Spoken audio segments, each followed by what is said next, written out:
The Louie Tee Network is powered by the Card Collector Series. Join me, your man, Louie Tee, on my journey back into the card collecting space with the Card Collector Series on YouTube. Link is in the description. Who else could it be but me, your man, Louie Tee? Welcome to Washington football overtime. Eagles, Washington. This went exactly the way that I thought it could if we didn't do the things we had to do. And, you know, it's one of those games where you watch it and it's frustrating because you know this outcome could have been different if things were different, but they're not. We knew the circumstances coming in. This was already going to be a tough game going in because of the challenges the Eagles presented. Coming off of a bye week, being healthy, having a new philosophy and approach to running the football. We knew this game was going to be tough. Jalen Hurts adding himself in as an additional runner and making it tough to really defend the edge. All of these things were going to be challenges had we just been healthy and this had been a normal week. But this was anything but normal. And, you know, in the MOBB, stand up, we in the building. There was a lot of comments about this, that, and the third about we need to open it up more. And, you know, we need to do this. Del Rio doesn't look prepared. And this defense is this, that, and the third. What the hell did you think we were going to go out there and do? Exactly. Like, at one point, you had people talking about where's the sense of urgency in the no huddle? The dude just got here 4 days ago. What did you think he was going to do? Have the whole playbook memorized in 4 days? Like, I thought Garrett Gilbert played his ass off tonight, considering the circumstances. He gave us a shot.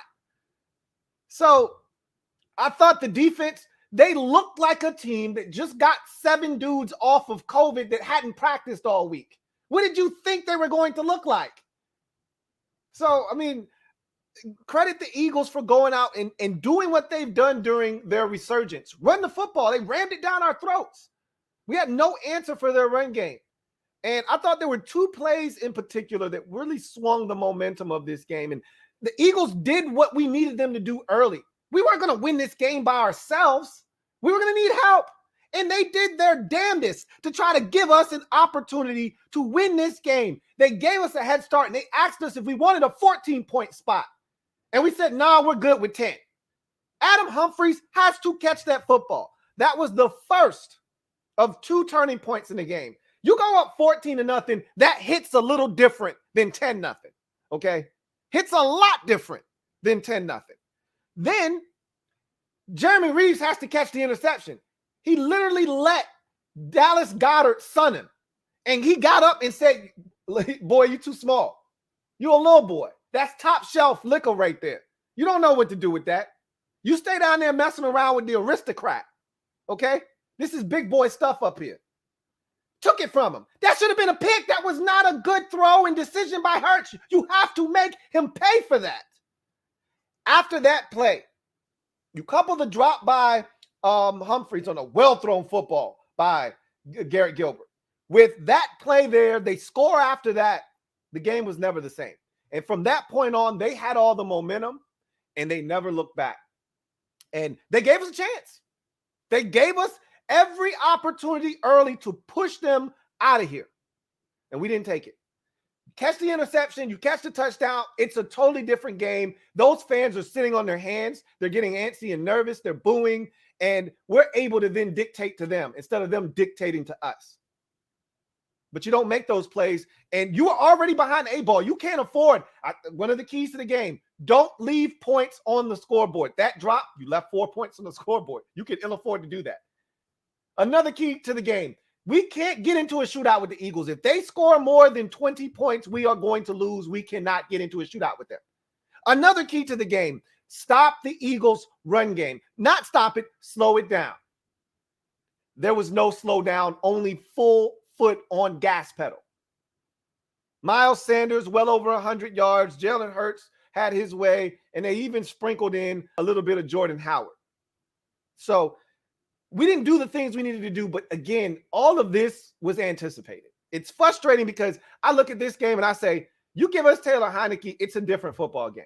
I mean, defensively, I think they still do the same exact thing they did to us tonight. But we would have been in this game offensively because they had no pass rush.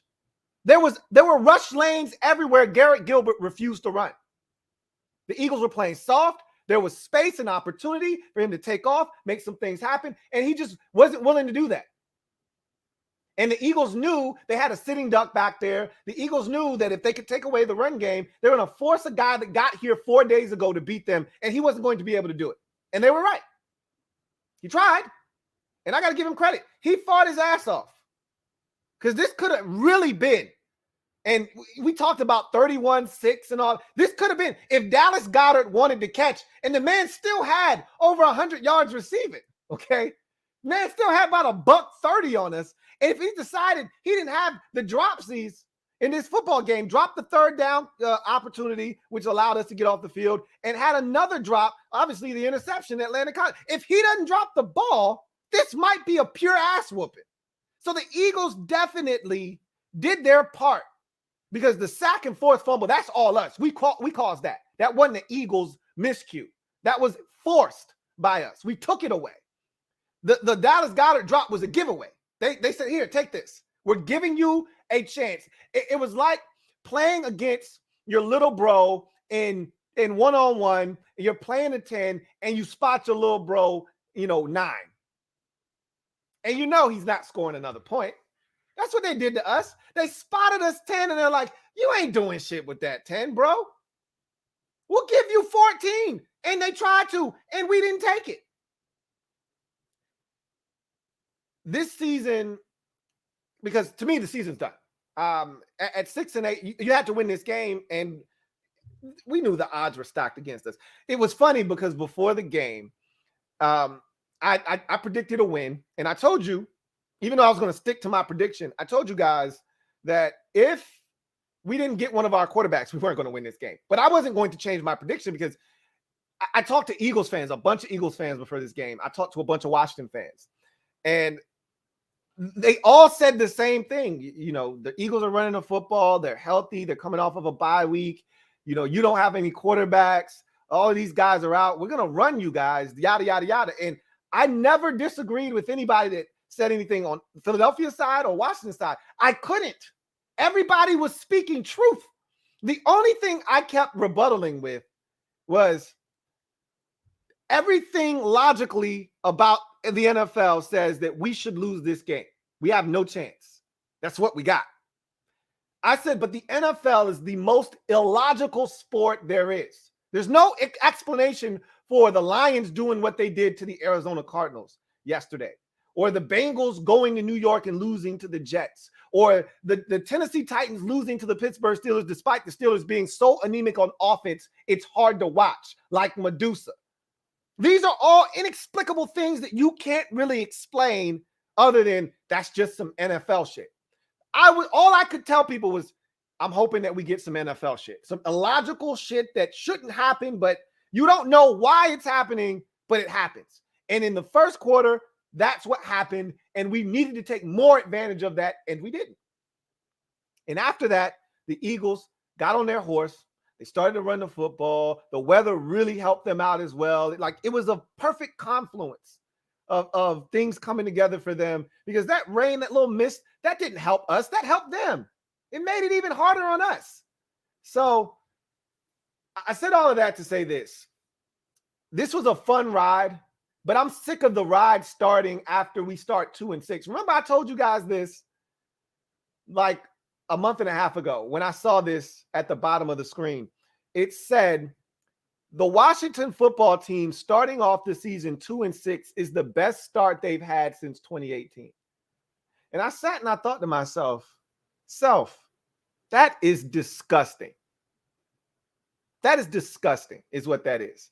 I'm sick and tired of getting off to these starts that force us into these deep, dark holes that we have to dig ourselves out of. And you do all of this work. And I always use the analogy to a basketball game where you're down 21 in the fourth quarter with 9 minutes to go. You make this furious run. You're down. Forget that. You're down 21 with 5 minutes to go. You make this ridiculous run. You go on a 21-3 run to cut the deficit to 6, and you run out of gas. That takes so much energy out of you to put together a run like that. You run out of gas, and the team that was winning holds on and pulls away late. And that's what our season has been the last 2 years. We did it last year too. Remember, we went 4 in a row. We start the season off 1-5, then we're 2-7, and then we win 4 in a row. We get to 6-7, and then we run out of gas, and we lose 2 straight to the Panthers and to the Seahawks. Especially that Panthers game where you go, what the hell was that? But you got to stop digging yourself these holes. You can't be 2-6 and expect something positive to happen. We shouldn't be sitting here at 6-8, but we are, because we started the season off 2-6, and shit happens. We can sit here and talk about injuries and COVID. The reason I'm pronouncing this season dead is because we lost another corner tonight in William Jackson III. Like, we lost Daniel Wise. Like, we can't keep losing guys. The next man up doesn't work when the next man up is on his couch right now. Like, this shit can't keep happening. The next man can't be the next man to the next man to the next man. There's no Benjamin St. Juice. There's nobody here to save us. You know, what was the name of the damn corner that got hurt against the Falcons on a Hail Mary? Like, we're running out of dudes. We're running out of bodies. This was a fun ride. We gave it a run. We worked hard, and I'm proud of these dudes, because a lesser team would have folded the tent early in this game. But one thing about this team I always love is that they'll fight. They fought their asses off. They were at a distinct disadvantage tonight. But this game was tied at halftime. This shit felt over at 20-10. You know why Nick Sirianni took the field goal? He took the field goal because he was laughing at us because he knew we couldn't move the ball. Had he thought that we were a threat, he would have sent Jalen Hurts back on the field to go for it on 4th and 1. He's like, no, just take the 2-possession lead. And that was the smart thing to do, because we weren't going to score 24 or 27. And he knew that. He thought we were done scoring for the night. And I did too. At 20-10. And then we score another touchdown. We continue to fight. We made it interesting. Then they put together another drive and said, no, you don't. And that was that. So this team will always fight, but we don't have enough. And the only way we have enough is if we have all of our stuff. And we haven't had all of our stuff for a very, very long time. Okay. That ship sailed back in week 4 against the Falcons when we lost about 7 or 8 guys. That ship sailed and it was not coming back. When Logan Thomas and Curtis Samuel went down, pretty much for good at that point. And I talked about the corner that we lost that night, and we lost 2 offensive linemen in that game. Like, everything that could go wrong did go wrong in that game, except for we won the game. And after that, we were never at full strength. And you're fighting an uphill battle, because while we have depth, and it was challenged, and that depth gave us a chance to fight. We don't have enough elite talent to beat better teams with continuing to tap into that depth. And it's obvious we need a quarterback. We need a quarterback. I mean, we could, and this is not the draft to need a quarterback. So you're in a catch-22. You need a quarterback, but everybody's telling you, hey, this ain't the draft to need a quarterback. Good luck. You're going to need it. And we're not the only team that needs a quarterback, right? So everybody's going to be fighting over table scraps. There may be one guy out of this draft class that's any good, and 5 teams are going to be fighting over one guy. So if you're not in a position, and if a team like the Giants decides we're punting on Daniel Jones and we're done, they're going to have a new GM. I think they're going to keep their coach, but they're done with Daniel Jones. Who's in a better position to get a quarterback than the Giants? They got the 2 top 7 picks. How are you going to compete with that? You can't. So at the end of the day, we're in a tough spot, because you need an upgrade at quarterback. You're not in a position to get it. And I'm not talking about because we won too many games. I'm just talking about it's supply and demand. There's not enough supply for the demand. If this were like last year's draft where there were 3 quarterbacks that everybody looked at, and remember, we shitted on Mac Jones. There was really 4 quarterbacks worth having last year. You know, Zach Wilson, Trevor Lawrence, and Trey Lance. We all shitted on Mac Jones. He might be the best of the group this year, honestly speaking, but there's no might. He has been the best of that group this year. But there was enough supply to meet the demand last year.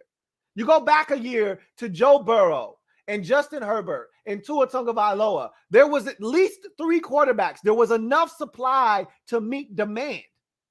There may be one guy, Cody Pickett. That is it. I got to stop calling him Cody. His name is Kenny. That might be it.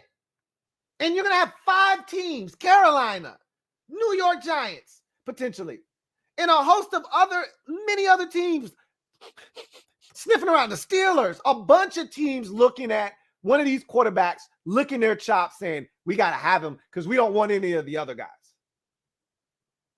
You can't just take a quarterback for the sake of taking a quarterback just because you need a quarterback.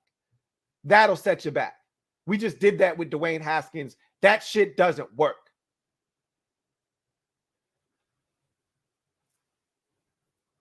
They fought tonight, man. That's all I can ask for. We're not beating Dallas next week. We probably won't beat these Eagles the next time we see them because we're too banged up. We're too banged up. That's the problem. You're going to get some guys back from COVID. It's not enough. We're too injured. I'm going to guess that William Jackson's season is done. Antonio Gibson just re-injured the toe that cost him really the entire offseason. He probably re-injured that toe again. Like, we can't keep... J.D. McKissick was just put on IR today. We can't keep doing this. So, it's done. It's done. We fought the good fight, but the injuries, COVID, it's just too much to overcome. All you can do is lick your wounds. We can fight down the stretch. We'll beat the Giants more likely than not in week 17. Who gives a shit? Honestly. I do. I would like to sweep the Giants. They're due for a sweep. But, you know, that's it. We're not winning any other games this season but that game. So 7-10, you know, and that was right around. I told you the floor for the season was what? 7, right? Was it 6 or 7? Something like that. And I said the ceiling was 10. That's where we are. We're 7-10. And that was with everything, you know, being considered normal, you know, injuries not being considered, and, you know, just hoping that we were able to win the turnover battle. We went into this game -7 in the plus-minus category. I told you before the season started, we needed to be +5 or better to even have a chance to get to that ceiling of 10. Well, we're -7. What did you think was going to happen? We're not good enough as a football team to turn it over and not get them back. We forced 2 tonight. And so that's going to bring that number down to -5, -5 in the plus-minus category. But we've been dreadful in that category all season long. So anyway, I digress. Let's get to the comment section. See what you guys have to say.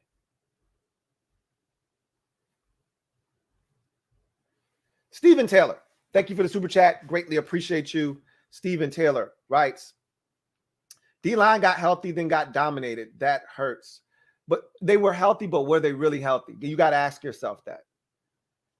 You don't practice all week. You think you're just going to show up and play against this Eagles offense that, while it's simplistic in terms of how you have to defend them, they don't have anybody that scares you. Not a single player. You're not afraid of Devontae Smith. You're not afraid of Quez Watkins. You're not afraid of Dallas Goedert, although we probably should be. You're not afraid of any of their skill guys like you are with Dallas.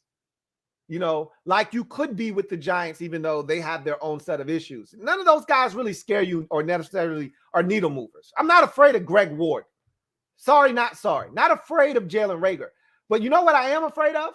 Without practicing, which you can go through all of the Zoom meetings that you want, okay? You can't prepare for Jalen Hurts and them going with read option and then going boot off of it and having RPOs. You can't prepare for that over a Zoom conference call. The only way you can prepare for that adequately is by coming to practice and going over these reps over and over again and seeing it and going out there and repping it over and over again. We didn't do that. Guys were literally coming back on Saturday and Sunday and Friday of last week. You're not repping this stuff the way that you're supposed to. So we got guys back. Tim Settle jumped on a plane, a private jet, to get to the game in enough time to play. That's not called getting guys back and having them in a mental state to be able to come out and physical to come out and help. He's there in body, but he can't mentally know how to stop this Eagles attack.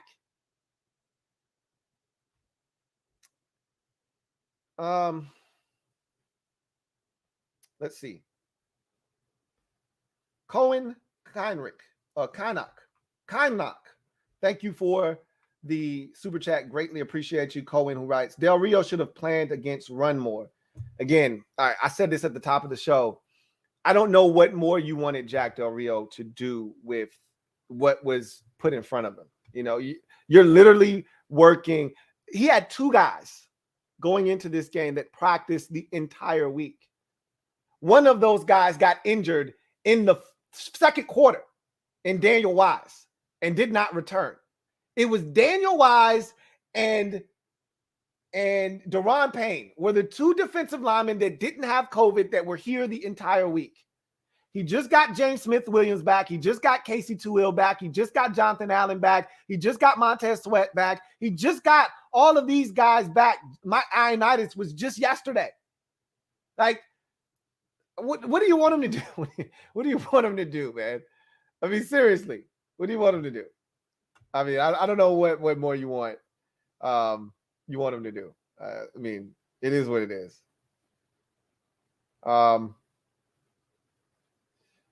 Thank you for the super chat, though. Greatly appreciate you. Let's see. Cohen Kynock. Thank you for the super chat. Greatly appreciate you, my guy. Cohen writes, shout out to Gilbert, but we are too conservative on D. Shout out to Gilbert. It's facts, man. I mean, I said, you know, before the game, I joked.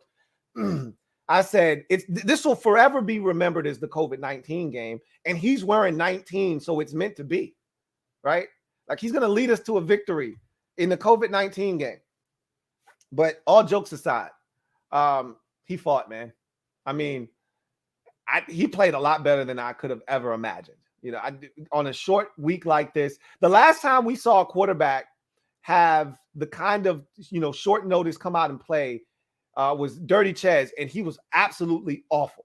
So bad that was his last stop in the NFL. Nobody else gave him a shot. He was terrible. The Giants were up 36-0, literally by halftime when he had to start a game. So we've seen guys on short notice show up and not give us a shot. And Garrett Gilbert showed up and gave us a shot. So shout out to him for sure. We were too conservative on defense. I don't agree with that. Again, I don't know what you were looking for out of this defense tonight. I really, truly don't.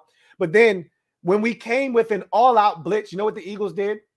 They threw a wide receiver screen to Jalen Reagor and popped us on a critical third down with the score 20-17.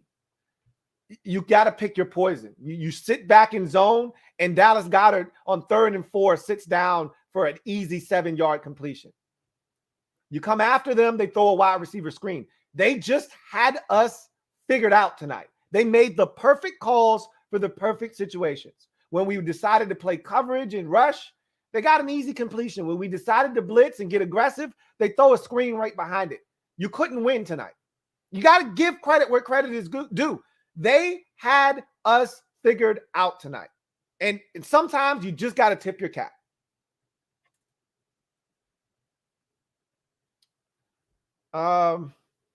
Ain't no half Stephen. Thank you for the super chat. Greatly appreciate you. Ain't no half Stephen writes, Is better second level defenders needed on a Santa draft list and better inside linebacker physically on run plays? We know we need an upgrade at linebacker. Just drafting Jamin Davis wasn't enough. Losing John Bostic, we didn't want him starting, but it did put us in a bind because that was the position we went into the season with the least amount of depth. So losing Bostic didn't help.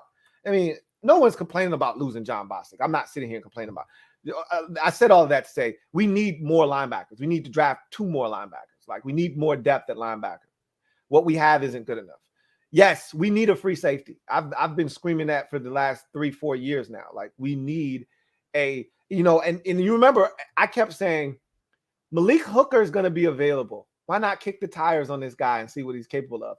He's playing really well for the Dallas Cowboys right now. Like, he wouldn't have cost you anything to bring him in. Like, little things like that, I just felt like we could have done, and it may have given us something. Bobby McCain has been solid.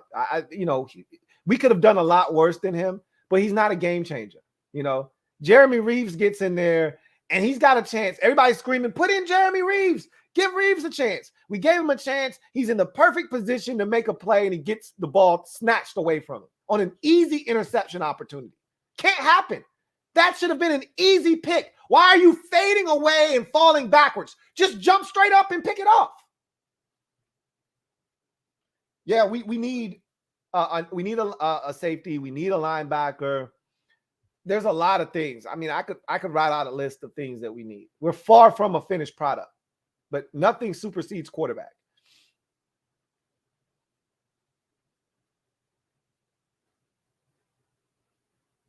Door Gunner, thank you for the super chat. Greatly appreciate you. Door Gunner. Greatly appreciate the generosity as always. My guy Door Gunner writes, what up, Lou? What up, Door Gunner? He says, ugly but expected. Big facts. Guys played hard, though, and that's why you got to love it. They went out there. This easily could have been a boat race. I mean, obviously the Eagles gave us some gifts early, but we had to take advantage. It's not like they gave us the Landon Collins pick 6. They took that away from us. We still had to go and get the touchdown. The Terry deep ball led to a field goal. That should have been a touchdown. You gotta take advantage of that opportunity. And so Adam Humphries needs to catch the football. But we still had to turn those turnovers into points, and we did. Those weren't, prime field position, got to score, especially the second one. The first one, yeah, that was great field position, but you still had to score, especially with a guy that just got here 4 days ago. You don't know what to expect.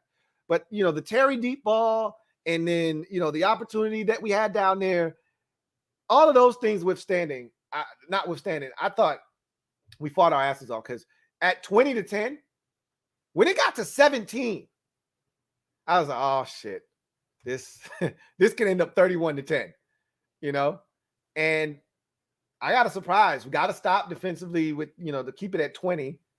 And then we got the touchdown, and I'm like, wait, if we could get a fumble or something. I mean, we needed something crazy to happen. We couldn't just stop them on our own. And, Miles Sanders fumbled, and I'm thinking, hey, is that a recovery? He was down, though. So I was begging over there at that point of the game. But he says, we'll see these bums in 2 weeks. I mean, I don't know what you expect to be too much different in 2 weeks. Only thing will be different is we'll have our quarterback, but we're dropping like flies out there, man. I mean, I don't really know what you expect, but in 2 weeks, we will be dead in the playoff race. We will be absolutely pronounced dead in 2 weeks. So at that point, guys that were fighting through injury are like, what am I doing right now? Heal up, get ready for next year. So I don't know what you expect to happen in 2 weeks. He says, but with hopefully our squad almost back, your optimism for that is a lot greater than mine. He says, happy holidays. Likewise to you and the fam. Good to have you home, man. He says, thanks for the hard work and the entertainment this year. Always look forward to the vids, man. Thank you for all that you do, not only for the Louie Tee Network, but for this country as well. And I'm just so glad you're able to enjoy the holidays at home with your family. Thank you for your service, Door Gunner. Let's see. JB Johnson, thank you for the super chat. Greatly appreciate you. JB writes, answer me one question. Why in the literal hell did we play as if we had something to lose? Garrett didn't give a shit. He had one padded stats for a resume. We did have something to lose. It was called a football game and playoff positioning. When you get up 10-0, that's the kind of start that we needed, and we needed the defense to make those 10 points hold for much longer, than a quarter and a half. That defense got us the 10-0 opportunities. The offense turned it into 10 points, and then the defense promptly gave it right back before halftime. So we needed the defense to make those 10 points hold. We needed to be up 10-6 at halftime. If the Eagles score in the opening possession of the second half, then it's 13-10. Like, that's what we needed from the defense, but we didn't get that. After the first two possessions where we created turnovers, field goal, touchdown, touchdown, field goal. Like, we couldn't have them score on 4 straight possessions and then touchdown. Like, they scored on 5 straight possessions. There was no defensive resistance. And in order to win this game, we're going to need help. We're going to need to create turnovers. We're going to need the Eagles to make some mistakes. They did all of that. But we were also going to need the defense to have some type of backbone. And again, there was only so much they were going to be able to do with short notice. You got who's number 37, guys? I'm being serious. Who's 37? We got all kinds of numbers of guys I haven't seen before. We got Nate Orchard. We just signed him 6 days ago. He's out there playing meaningful snaps. Who's 37? I need help. This is, I follow the team just as close as anybody out there. Numbers don't sneak by me. I know Nate Orchard is wearing 50. Who's 37? This is what I'm talking about. There's only so much you can do when guys are getting in the lineup and playing. And he was on the field a ton tonight, 37 was. There's only so much you can do when you got guys coming off the street having to play meaningful snaps for you. There was something to lose. I didn't like the fact that we were in a 3rd and 2 and they're throwing it. Like, what are we doing? Too many of our runs were trying to get to the Eagles' perimeter. Run it at them. We were having success running the football at them early in the game. Why did we stop? I like the bootlegs. Why did we stop? The boot only works if you're running from under center. Why did we stop? Like, give Garrett Gilbert 5 to 10 pass plays that you're comfortable with, but really everything should have been predicated off the run. And I know we're a primarily gun run team, but that wasn't going to get it done tonight. We weren't going to be able to gun run tonight. We needed to go boot game and things of that nature, get him out of the pocket, get him some throws where he wasn't standing in the pocket. I thought the protection was pretty good for much of the night. Honestly, this dude was going through progressions left and right. Like, the Eagles pass rush really was non-existent, but again, I don't know what a lot of you were expecting, honestly.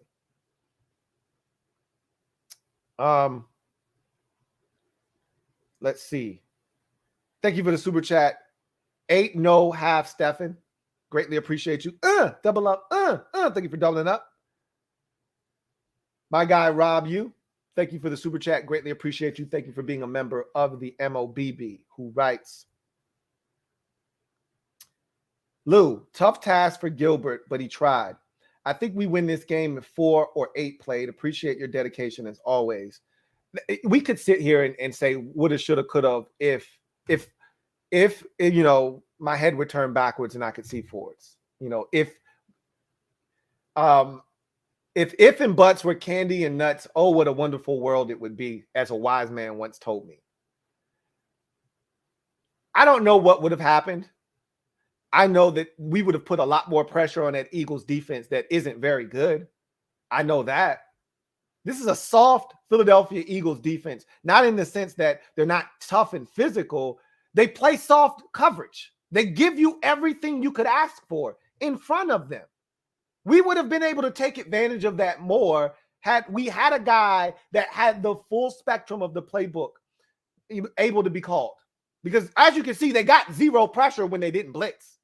So opportunities would have been there had we had someone that had a better grasp of the offense. But again, we can't say what would have happened because those guys didn't play. They weren't available, and it is what it is.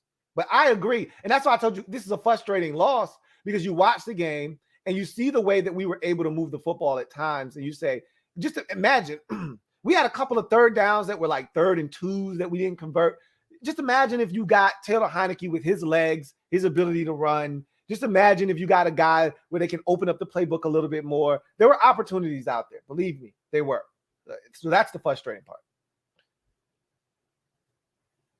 JB Johnson, thank you for the super chat. Greatly appreciate you. Double up. Thank you for doubling up. JB Johnson, who writes, this was the last hope for the playoffs with a 10-0 lead. Yeah, it was.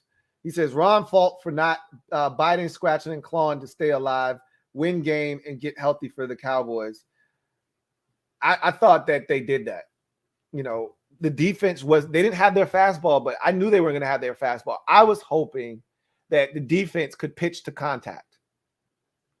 They weren't going to have, this wasn't going to be a 14 strikeout game for the defense, a dominant virtuoso performance. I was just hoping they could pitch to contact and that the defense behind them would be able to field balls, get outs, and just get through this game somehow and keep it close. And they weren't able to do that. We had opportunities. We got the Eagles in 3rd and 2 and 3rd and 5 and 3rd and 6, and we let them convert every single time. As a matter of fact, I'm dying to see what the Eagles were on 3rd downs. I guarantee you the Eagles were 7 of 11 or something like that. This felt like pre-bye 3rd down defense tonight. Let's check and see what the Eagles were on 3rd downs. I'm going with 7 of 11. I was going to say 7 of 13 at first. They were 7 of 13. Over 50%. We were 6 of 13. We weren't terrible, but we should have been 8 of 13. We should have been 9 of 13 because there were some 3rd and shorts in there. There were also some 3rd and longs, but there were some 3rd and shorts that were very convertible, and we didn't. That's frustrating. But you're not going to beat the Eagles allowing them to go 7 of 13 on 3rd downs. It's not going to happen. And there were opportunities to get stops, and we didn't get them. J Mark, thank you for the super chat. Greatly appreciate you. J Mark, thank you for being a member of the MOBB. Writes 13 and 39 missed opportunities. Can we go 2-1? Hashtag 19 thumbs up. No, we can't go 2-1 down the stretch. It's not impossible. You know, this Eagles team, if we are, I can't even say relatively healthy. There's no such thing with this team anymore. There's no such thing as relatively healthy. We get a guy back and 2 more fall off the wayside. You know, could we beat the Eagles at home in 2 weeks? Sure. This Eagles team isn't scary. They like to think, Eagles fans like to puff out their chest and think they're big and bad they're not a scary team. Nobody's afraid of this Eagles team. Okay? Nobody's afraid of this Eagles team. If they make the playoffs, and that's still not a guarantee, but if they make the playoffs, they're 1 and done. If they see anybody with any semblance of an offense, they're not going to be able to stop them. They can't get any pressure on the quarterback. Okay? Their secondary is Darius Slay, and that's it. And the linebackers, while they fly around, they're average at best. I like Alex Singleton a lot, actually. But they fly around, but they're average at best. This is a defense you can move the football. I'll put it to you this way. They played a game against the Chargers where they ran the football on the Chargers. It was competitive. But you know what the Chargers did? They moved the football at will on the Eagles, and they beat them. I think it was 28-24, something like that, 24. They beat them on a last-second field goal. Worst case scenario, every team that is a division winner can do that to the Eagles. The Cardinals can do that to the Eagles. The Rams may win that division. They can do that to the Eagles. The Cowboys can do that to the Eagles. And the Packers and the Bucks can do that to the Eagles. They'll play one of those teams if they end up with the 7 seed, 6 seed. Doesn't really matter. So what I'm telling you is, I said all of that to say this. Sure, we could beat the Eagles in 2 weeks because we'll have, more likely than not, we'll have a quarterback, a guy that wasn't here 4 days. But we're going to have to play better defensively. And I surmise that if we can stay somewhat healthy, and I don't know why any of us would think that would be the case, all next week is a short week, quick turnaround for 4 more guys to get injured against Dallas. That's what that feels like. But sure, the defense plays better. We get some offensive guys back. Yeah, why can't we score 27 and beat the Eagles? Yeah, it's possible. Highly unlikely at this point, though. Highly unlikely. And yes, I said this at the top of the show. Adam Humphries, he's been fantastic for us. So I'm not going to make this a pile-on session on Adam Humphries. But Adam Humphries needs to catch that touchdown. And we need to have that pick from Jeremy Reaves. There's no other way to say it. Hurts threw it up for grabs in double coverage. That needs to be picked off. Worst case scenario, it needs to be incomplete. You cannot let that guy take the damn football from you and sun you, which is what Dallas Goedert did. And then got up and said, "You a little boy." That's embarrassing. Rob Yu, thank you for the super chat. Greatly appreciate you. Thank you for doubling up. Double up. Who writes, the D-line getting pushed around was concerning. I'm going to tell you right now, the Eagles are big up front. Here's the thing about the Eagles. You have to have athletes to defend them. If you have athletic guys, you can defend their run game. Because really, what really puts pressure on you is Jalen Hurts and his ability to run. But if you got like James Smith-Williams, Casey Toohill, Daniel Wise, bless their hearts. Nate Orchard, bless their hearts. Okay? They can't run with Jalen Hurts. So then you got Landon Collins coming up and being more nosy and aggressive than he needs to.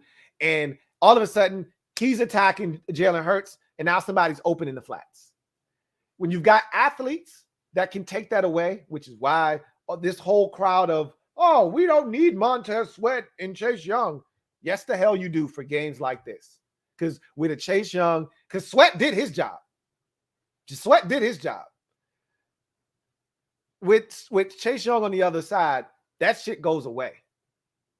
Hurts, when he hurt us last year, he hurt us up the middle. When we were playing pass defense, everybody's back was turned, and he took off. You know, now they're getting out on the edges because who's going to stop him? That first possession, you know, we ended up forcing a fumble, but that catch by Devontae Adams, which was a sweet catch on Devontae Smith, excuse me, he got outside the pocket. And poor Daniel Wise is running as fast as he can. He's not catching him. And Hurts knew it. You know, so in order to defend them better, you have to have team speed, which we don't have a lot of it right now. We got Matt Ioannidis was playing defensive end tonight a lot. I mean, what are you going to do when you got Ioannidis playing defensive end, man? I mean, we tried. But there were some gaping holes. And a lot of it was just because we tried to match personnel. When they would put speed on the field, we tried to put speed on the field. They spread us out and they just ran it. And we had no answer for it, you know? Whatever we were going to do, they were going to try to make us wrong. And they did a really good job of doing that tonight. We came with our 5-man defensive line. Okay, we're going to throw a screen. Now you don't have enough speed to get out there and defend it, and we're going to get 12 yards. So now you take the 5-man defensive line off the field. They spread us out, you know, so you try to match personnel and you put some spry guys on the field, and then they run it up the middle, and you don't have any girth in the game to stop it. They whatever we did, they made us wrong. You want to blitz? Take this screen. You want to play coverage? Take this underneath, you know, stop route by the tight end. Hook up right underneath, right at the sticks, first down. Whatever we did, we were wrong. That's good execution and scheme by the Eagles.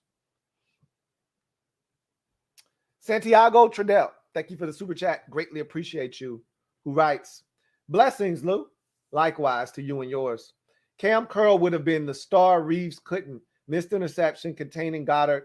Eagles beat our regular QBs plus Curl in DC. Eagles can't beat our regular QBs plus Cam Curl in DC.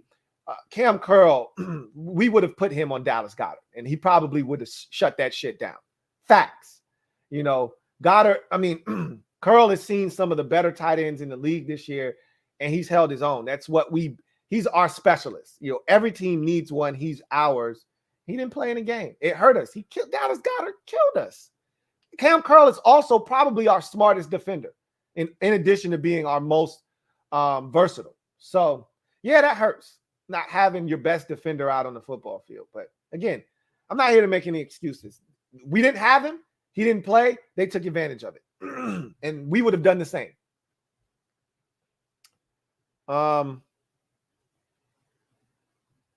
Let's see.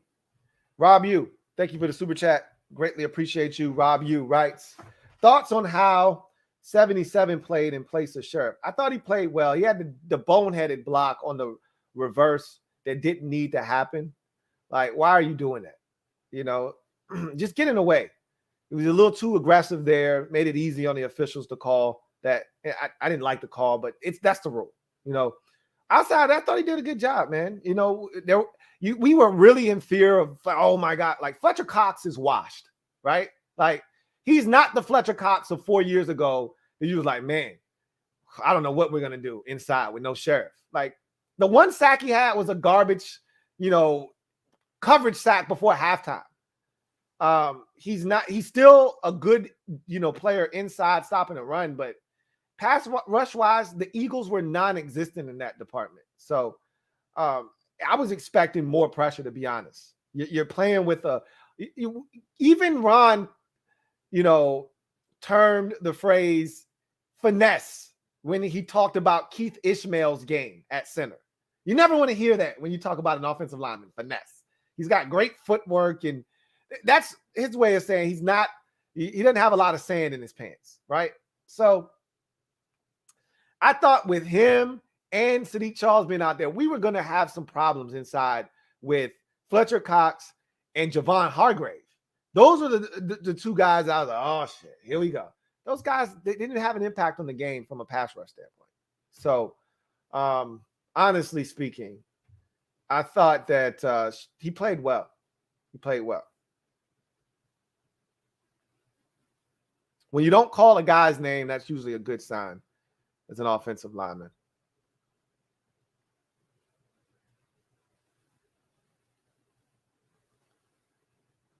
Let's see.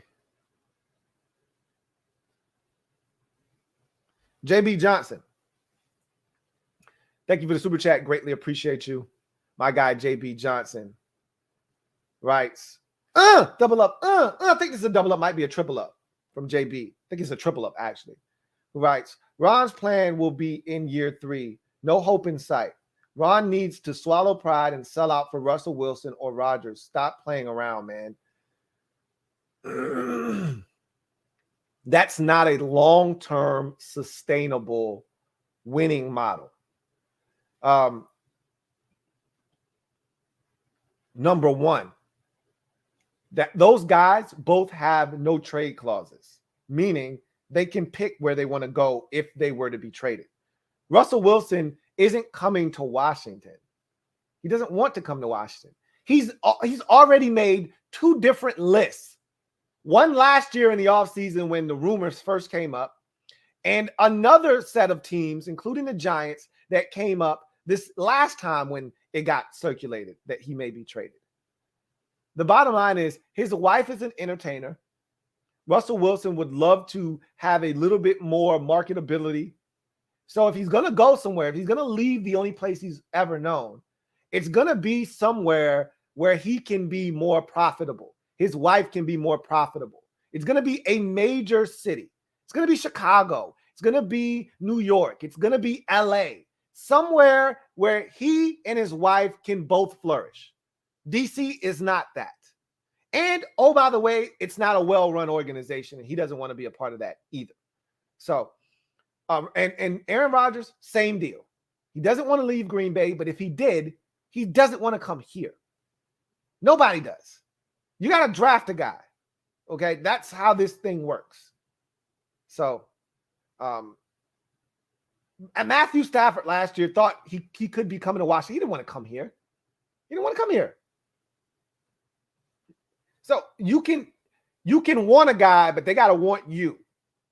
And I don't think any of those quarterbacks want us, and I wouldn't want us either. So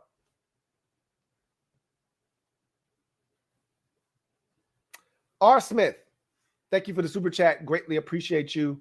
R. Smith, thank you for being a member of the of the Mob Squad. Writes, do you think Antonio serves better as a third down back? No, he's fine, man. Like, you guys are too hard on him outside of the fumbles. You guys should be hard on him about that. He's got to be better. You can't lead the league in fumbles. But the guy's 5th in the league in rushing and 3rd in the NFC in rush yards. Like, I don't really know what you guys are expecting from him. With an offensive line that has been musical chairs throughout the year. You know, we're on our 4th string center, and we've played 5 different centers this year. You know, we've played 3 different guards at right guard. We've played 2 different tackles at right tackle. We've played 2 different guards at left guard.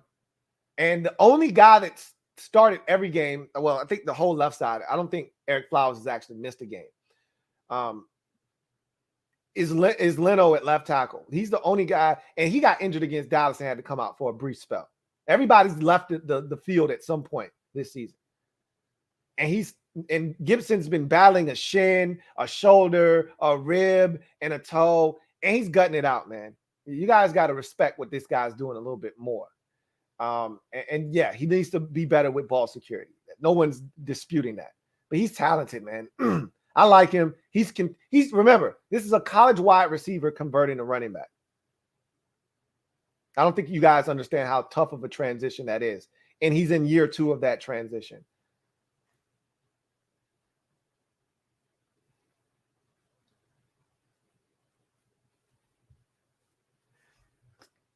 Got a super chat from Lord Brunson. Thank you for the super chat. LB, who just laughs. Laughing emoji. Ha, ha, ha, ha, ha. I'm going to tell you this right now. Y'all better hope we don't beat y'all in 2 weeks. Because we're not going anywhere. But misery loves company. And you're not all that great. So, and I don't know what we're going to look like. I want to say things, but I can talk all I want, but 2 weeks ago I was talking some tough cash, right? Cold hard cash. Couldn't have foreseen COVID ravaging our roster and more injuries, depleting us.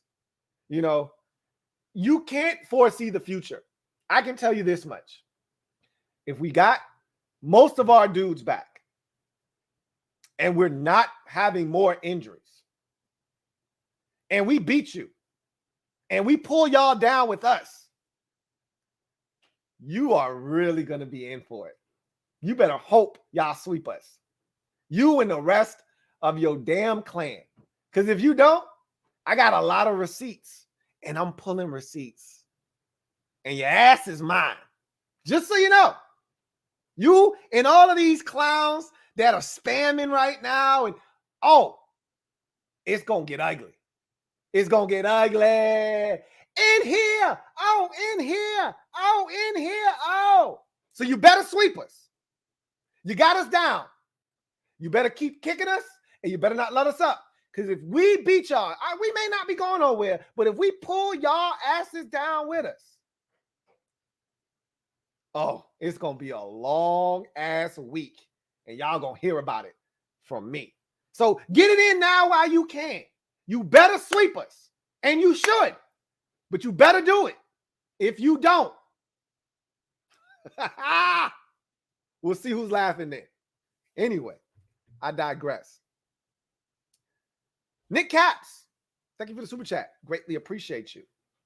Nick Caps, thank you for being a member of the MOBB. Writes, Rudy, sit down. I'm tired of this season. This is the roller coaster that you go on when you start 2-6. I mean, this is what you do when you don't take care of the Denver Broncos. when you don't beat the New Orleans Saints, when you don't beat the Chargers, even though they dominated us, but you're up and you got a chance to win the game and you don't. This is what happens when you let games slip through your fingers early in the season that you had a chance to win. You get to the end of the season and then you start talking about woulda, coulda, shoulda. It doesn't matter. You didn't win then. That puts you in a position now where you don't have margin for error. And we didn't take care of business last week against Dallas. And unfortunately, COVID and injuries didn't allow us to try to take care of business today. So it is what it is.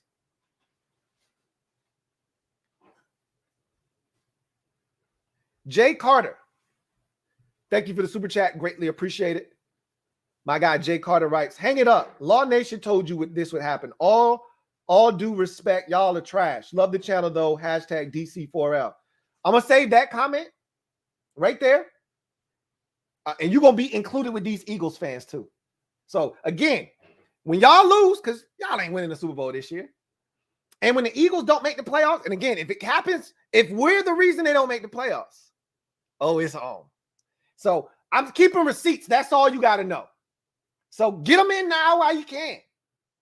But a lot of this shit, I just hope y'all know. Because I don't usually allow this side to come out very often because why?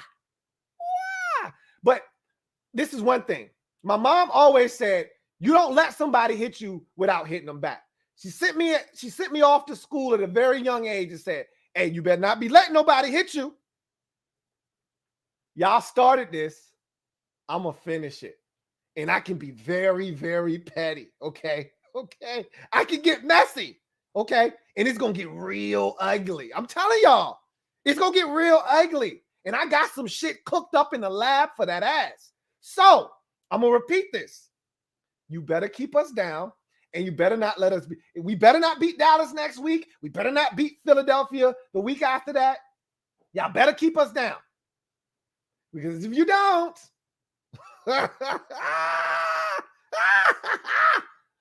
it's going to get ugly. Real ugly in here. Thank you for the super chat, Jay Carter. Greatly appreciate you. Rob U. Thank you for the super chat. Greatly appreciate you. Rob U writes, I wish Terry had more chances. Slay can't cover him. He really can't. I love to see Darius Slay coming when Terry's around. I feel bad for Terry, honestly, because he just hasn't had a good quarterback. You know what I mean? Like, it was funny to hear all the Cowboys fans talk about their boy, Trayvon Diggs, shutting Terry down. And I watched Terry literally got the man beat by 1.5 yards, you know, which is wide open in the NFL. Just like he had Slay smoked tonight, and he's got to wait for the ball. The only difference was Trayvon Diggs was able to turn around and make a play on the ball and knock it down. And Slay wasn't able to locate the ball, and Terry was able to make the play. It was the same exact play. Terry's open, got to do beat deep, and the ball's severely underthrown. The only difference is Slay wasn't able to locate the ball, and Trayvon Diggs was. That's the only difference. But neither one of those were well-thrown footballs. Terry's got them beat, okay? It's a shame. Terry would be a perennial 1,200 to 1,400-yard receiver year in, year out if he had a credible quarterback throwing in the rock every single year. The same guy, not 15 different dudes every year. Same dude. I feel for him. I truly do. R. Smith, thank you for the super chat. Greatly appreciate you. Double up. Thank you for doubling up. Who writes, why don't players take their toes like their ankles? I mean, I don't know, man. I mean, who wants their toes restricted? Like, that's not ideal. You know, you don't want your toes restricted. You know, it's one thing to restrict your fingers. It's another thing to restrict your toes. No one's trying to tape up their toes. I don't know why. It can't be comfortable. I know that much. John Perez, my guy JP, thank you for the super chat. Greatly appreciate you. Who writes, so are we getting Rodgers, Wilson, or a rookie or what? Not dealing with this QB crap again next year. We're not getting Rodgers or Wilson. If we get a QB, it's going to be a rookie. If it's not a rookie, then you're recycling one of these veteran quarterbacks that isn't worth a damn. So we're in a tough spot quarterback wise. I'm not gonna lie to you. It's not ideal because you're not. This isn't a draft where you want to be looking for a quarterback. I've talked about supply and demand already, and we're not the only ones that need a quarterback. The Steelers need a quarterback. The Panthers need a quarterback. The Giants need a quarterback. We need a quarterback. You know, the Texans need a quarterback. I mean, the list goes on and on and on and on. Do the Lions want to draft a quarterback? They might not. We'll see. I think they're going to roll with Jared Goff at least for one more year. But, I mean, honestly speaking, if there were a real quarterback, the Lions probably would take him. But this is not a draft where you say, we're going to draft the quarterback instead of taking Aiden Hutchinson or, you know, Kayvon Thibodeau. You're like, nah, I'll take the pass rusher instead of the quarterback. We're good because it's not that kind of draft. So if this were the 19 draft, they wouldn't take Chase Young at 1 if the Lions end up being number 1. They'd take Joe Burrow. But it's not that type of draft. Kenny Pickett is the best quarterback. That's not saying much. So I don't really know what the answer is at quarterback. I wish I had something more for you. I don't. So we'll see what they decide to do. Cowboys Sport Report by Charles in Charge. Thank you for the super chat. Greatly appreciate you. Cowboys Sport Report by Charles in Charge writes, Louie, I don't know if you remember my super chat. Y'all big for got together. Yes, I remember you. I can't forget that name. Obviously, it's a mouthful. He said, but I told you versus Dallas, Gallimore and Gregory joining Tank and 11 would give Taylor a lot of pain. In my video, I predicted 6 sacks, 4 takeaways. I told anybody that would listen, if that game got away from us, it would be because of your front against our front. It came to fruition. So you were spot on. I do remember your super chat. I do remember your comment. And there were about 3 of you that night that said, hey, what are y'all going to do? We getting all our dudes back. What y'all going to do up front, man? It could get ugly. And I was like, hey, we've been pretty good up front protecting, but, you know, we were down to like our 5th string center, 4th string center. I'm not making any excuses. We had most of our offensive line healthy. Y'all just kicked our ass, period. There's no other way to say it. Y'all dominated us up front. So, yeah. And I'm nervous as hell about going up against that defensive front again. Like, I don't want any smoke with Dallas's front. You know, that's why I'm not afraid of the Eagles. They didn't do anything. Dallas literally kicked our ass, and we had our guys healthy for the most part. Like, there's no excuses. They just beat the shit out of us. Both games, we kept it relatively close, though, considering the circumstances. Pilo Dollars. Thank you for the super chat. Greatly appreciate you. Pilo Dollars writes, my car needs an alternator. I lost all credit cards, but it would have made it all a little bit better if I had some Bird tonight. Everything tastes better with Bird on the side. You know? Everything tastes better. And I was really looking forward to bringing that Bird over to Dallas's house for Christmas dinner. I had plans on how I was going to cook it, fry it, lay it to the side, you know, red beans and gravy. I ain't too lazy. You know what I'm saying? I was ready. And they didn't give me a quarterback, man. All I wanted was a quarterback, man. I just wanted a quarterback tonight. I was praying up until the 25th hour, like literally. Come on, Heineke or Allen. Somebody pass that COVID test. Test out. Get on that PJ and get up to Philly. Once they told me it was Garrett Gilbert's show, I was like, yeah, well, we'll get him next year. We'll get him next time. Oh, man.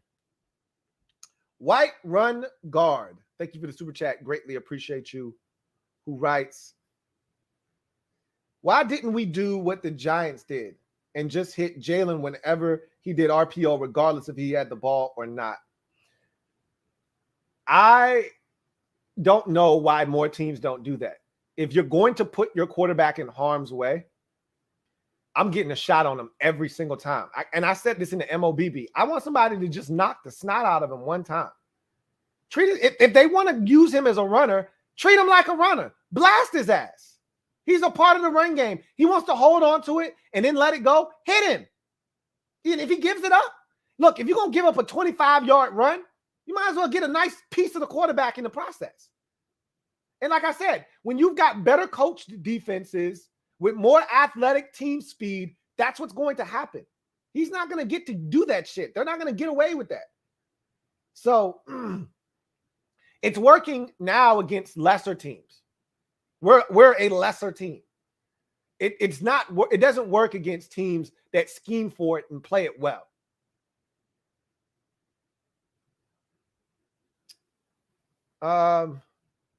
Kevin the PRF, thank you for the super chat. Greatly appreciate you. Thank you for being a member of the MOBB, who writes, good luck to Mark Sanchez on his surgery this week and getting the Eagles' jewels removed from his mouth. He was like Theismann without a reason. I hate when he does our games. Dirty Chaz was absolute. And, I don't do the commentator thing. Like, a lot of people think Troy Aikman is biased. I don't. I think Troy Aikman does a fantastic job. A lot of people think Daryl Johnston is biased. I don't think Moose is biased. I think he does a hell of a job. Dirty Chaz went out of his way, and maybe we treated him poorly when he was in Washington. Maybe he has fond memories of being in Philadelphia. I don't know what it was, but he was absolutely horrid tonight. He was insufferable. At one point, I muted the television and just watched the game without the sound. He was so bad. I don't want him doing another Washington game. I did not enjoy him when we had him in week 4 against Atlanta. I did not enjoy him tonight. I don't want him doing any more Washington games. He was awful.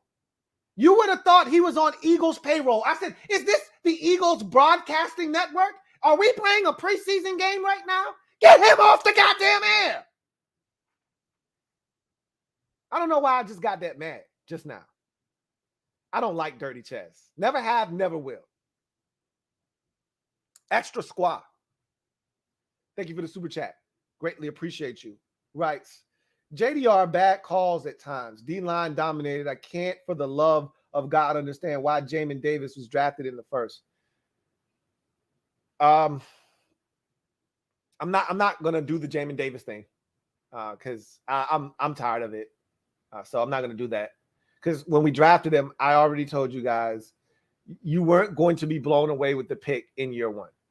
You won't see the full spectrum of this pick until year 2, 3 down the road. He may never turn out to be what we want him to be, but he wasn't going to be that in year 1. It is what it is. As for Jack Del Rio, you just got to get an Eagles credit. Like, I know it's hard. I know you don't want to. But you got to give the Eagles credit. I didn't think Jack Del Rio did anything wrong tonight. Jack's been very selective on when he's decided to blitz. And for the most part, when he's decided to bring the blitz this year, we've done a good job. It's been well-timed, and we've hit home. The Eagles did a good job of getting to the line of scrimmage quickly, which allowed them to see what kind of front we were in. I remember one time Landon Collins was coming off the edge. We were coming with heat from the middle and off the edge, and we didn't bluff it correctly. And Hurts barked out a couple of orders, and boom, we showed our hand. He was able to set protection, and they picked it up, and he was able to make a throw. Like, I thought, out executed us. We came with an all-out blitz on 3rd, and I think it was 3rd and 3, and it was 20-17. We needed to stop. They threw a wide receiver screen. Like, I don't know what you want Jack to do. We couldn't hit home with 4 consistently. We weren't hitting home. So Jack decided to get spicy, and it backfired. Jack got spicy. They handed him a jalapeno pepper. He chewed it, and the shit blew up in his mouth. It happens. You're not going to be right all the time. You got to give the Eagles credit. They pressed all the right buttons on offense tonight. They just did. Sometimes you got to tip your cap to the opposition. JB Johnson, thank you for the super chat. Greatly appreciate you. Who writes, Kellen Moore, he's innovative, point blank, period. Kellen Moore is ass. He's ass. If you want Kellen Moore, you need to become a Dallas Cowboys fan, because I damn sure don't want him here. Because he's another one of these dudes that doesn't understand the value of the run game and how to use it, how to optimize it. Sure, he sticks CeeDee Lamb in the backfield. Ooh, that's innovative. I'll tell you, our guy isn't innovative enough. I'll agree to that. But I just don't like his scheme. I don't like Scott Turner's scheme. I'm not a gun run guy. That's not my thing. I'm more of a Sean McVay, Matt LaFleur type of guy. Kevin Stefanski. I want to get under center. I want to run it with a fullback. I want to go play action fake. I want to bootleg. I want the play action game to, or the run game to mirror the run action game. So that they complement one another. You can't do that when you run out of the gun. So I don't love these gun runs. I don't love Scott Turner's philosophy. It's soft to me. It's finesse.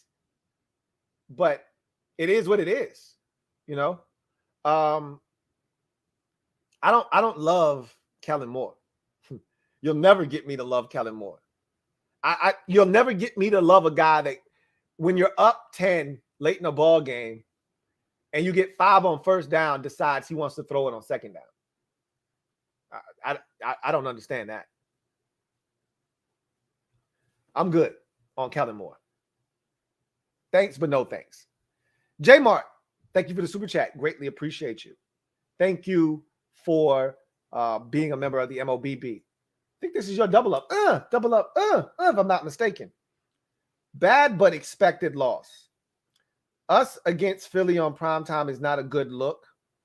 COVID injuries hurt us bad. We need some serious help from draft, free agency, and scouting. I don't agree with you with Eagles in primetime. Like, that was the last regime. We beat the Eagles on primetime last year, week 17. Like, I don't worry about any of the primetime stuff. None of that. I don't worry about any of that shit. That was with the last regime, with Bruce Allen and Jay Gruden and all that whole outfit. This is brand new stuff we got now. This was about just not having a normal week of preparation with enough healthy bodies. And even with all the shit that we had going on, if we could have just gotten a quarterback back, could be a different game. But anyway, I digress. Let's see. Luck, thank you for the super chat. Greatly appreciate you. Luck writes, we might have lost the game, but I beat the hell out of an Eagles fan in the parking lot. His people ran up to help him until he went to sleep. I hope that's not true. I hope that is not true. I hope you're just saying that. We don't need to resort to violence nor physical brutality. That's not how this is supposed to go. This is all in fun. You know, it's all verbal. You know, it's never supposed to turn physical. So I hope you're not serious. I hope you did not do that. And that is not funny. And I am not laughing if it is true. Why would you do that if you're serious? You're trolling me right now. I'm just going to assume you're trolling me and we're going to move on. Let's hope that you didn't do that. Don't do that. Anyway, I digress. King of the North, thank you for the super chat. Greatly appreciate you. My God, King of the North, thank you for being a member of the MOBB. Who writes, injuries, COVID, plus this schedule from the pits of hell was too much this year. Proud we fought to 7-10 is okay considering. If we get our QB, Rivera will keep us in the playoffs. I'm still optimistic about the future, as am I. I wonder how they're going to proceed with the quarterback position. I do feel like this is a really pivotal offseason for the quarterback position. Year one was okay. You know, you just mull around with a veteran and that was really about resetting the roster overall. You know, getting rid of guys that didn't need to be here, getting in new blood, and reestablishing a new foundation. That's been done. The core guys are here now. The guys that they love, the Jonathan Allens, the Terry McLaurins of the world, you know, the Sam Cosmes, like they've established Chase Rouillet. They've established a foundation of guys that they love. Cole Holcomb is going to be a part of that as well moving forward. They've established that. Now the question is, can we build off of that, continue to get talented football players here? And the next biggest thing now is the quarterback position. Year 2 was about more of that. And, you hope you get Curtis Samuel back. That'll be like another free agent acquisition next year because we didn't get anything out of him this year. So he'll be like a brand new toy next year. It'll be like having another first-round pick, essentially. William Jackson III started to play good ball towards the end of the year once he got comfortable. So, he's starting to come into his own. But we got to add more pieces to the puzzle. You know what I'm saying? So we'll see. But the biggest thing that we have to do this offseason is get a quarterback. That's without question. So, yeah. Look, just to put a bow on your comment, everything that this season was, injuries, COVID, the schedule, it's all a part of a season. Okay? It's all a part of what transpires during the course of an NFL season. I'm not looking for sympathy, especially the schedule piece. You win the division and you play them as they come. You get the tough schedule, you find a way to navigate it. We didn't do it. And nobody in this division has been able to do it. That's why no one's won the division 2 years in a row since 2003. The injuries and the COVID, that's out of our, hands. We got nothing to do with it. It's tough, but it is what it is. R. Smith, thank you for the super chat. Greatly appreciate you. Who writes, T. Huntley, most valuable backup 2022. Future Washington football team. I want no parts of Tyler Huntley. He's in the perfect spot, backing up Lamar Jackson. Leave him right there where he is. Period. End of discussion. HTTR for life. Thank you for the super chat. Greatly appreciate you. Thank you for being a member of the MOBB. Who writes, I want to go back to the end of the Raiders game, man. That was much simpler times, wasn't it? That was good times. That was 4 in a row, feeling good right before Dallas week. Nobody was on the COVID list. Yeah. Good times, man. Good times. But no, you can't go back to the Raiders game. But everything was all good just 2 weeks ago. It really, truly was. I was talking reckless. I was feeling good. How 2 weeks changed a lot.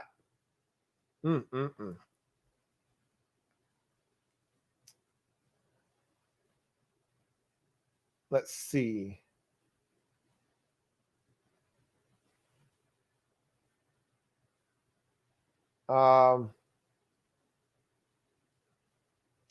King of the North, thank you for the super chat. Greatly appreciate you. Double up. Greatly appreciate you, King of the North, who writes, screw limping into the playoffs and just celebrating getting there after a first round blowout loss. We will contend eventually under Ron. All the fire the coaches fans need to shut the F up. Although I'm on the fence about Turner. Look, I'm not one of those. I don't want to go to the playoffs because we're just going to get blown out. I want to go to the playoffs. And this is of all the years, this is the year you want to go to the playoffs because there isn't a dominant team. If Philadelphia gets in, they can beat anybody. If Dallas gets in, and they're going to get in, they're going to win the division. Dallas can beat anybody. There is no dominant team in either conference. Everyone can beat anybody. This is the year to get in. I don't think Jalen Hurts and the Eagles are good enough to go all the way, but they can beat somebody. I don't think they will. But this isn't like last year where you're like, well, you damn sure ain't beating Tampa. You're not beating Green Bay, and you're not going to beat New Orleans. Like, there were teams you weren't going to beat them. You weren't going to beat Green Bay. You weren't going to beat Tampa Bay. And a lot of these teams weren't good enough to beat New Orleans either. Not with the defense that they could play. This isn't that kind of party. 2 years ago, wasn't nobody beating San Francisco, not in the NFC. Nobody was good enough. That defense was ferocious. They could run the football. Nobody was beating San Francisco. There isn't one of those teams.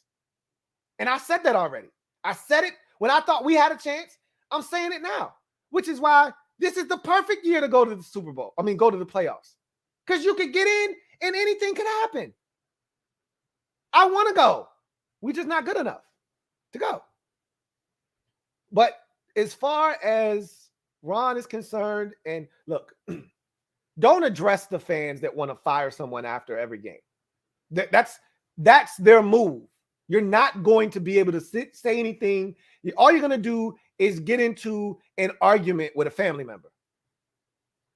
Those never end well. So all you do is ignore the people that talk about fire this coach, fire that coach, fire this coach, fire that guy. Because you're going to get that. After every loss, fire this guy. That's their go-to move, okay? And then do what? As a wise man once said to me, and then what? So you fire Scott Turner, and then what? What you going to do? We just need to continue to build. Something that we haven't had in Washington for a long time is continuity with good coaches. I'm not sure that this staff is littered with good coaches. I'm not sure about that. But we have some quality coaches on our staff. We do know that. And I believe in Ron Rivera, and you guys know that. So we'll see what happens.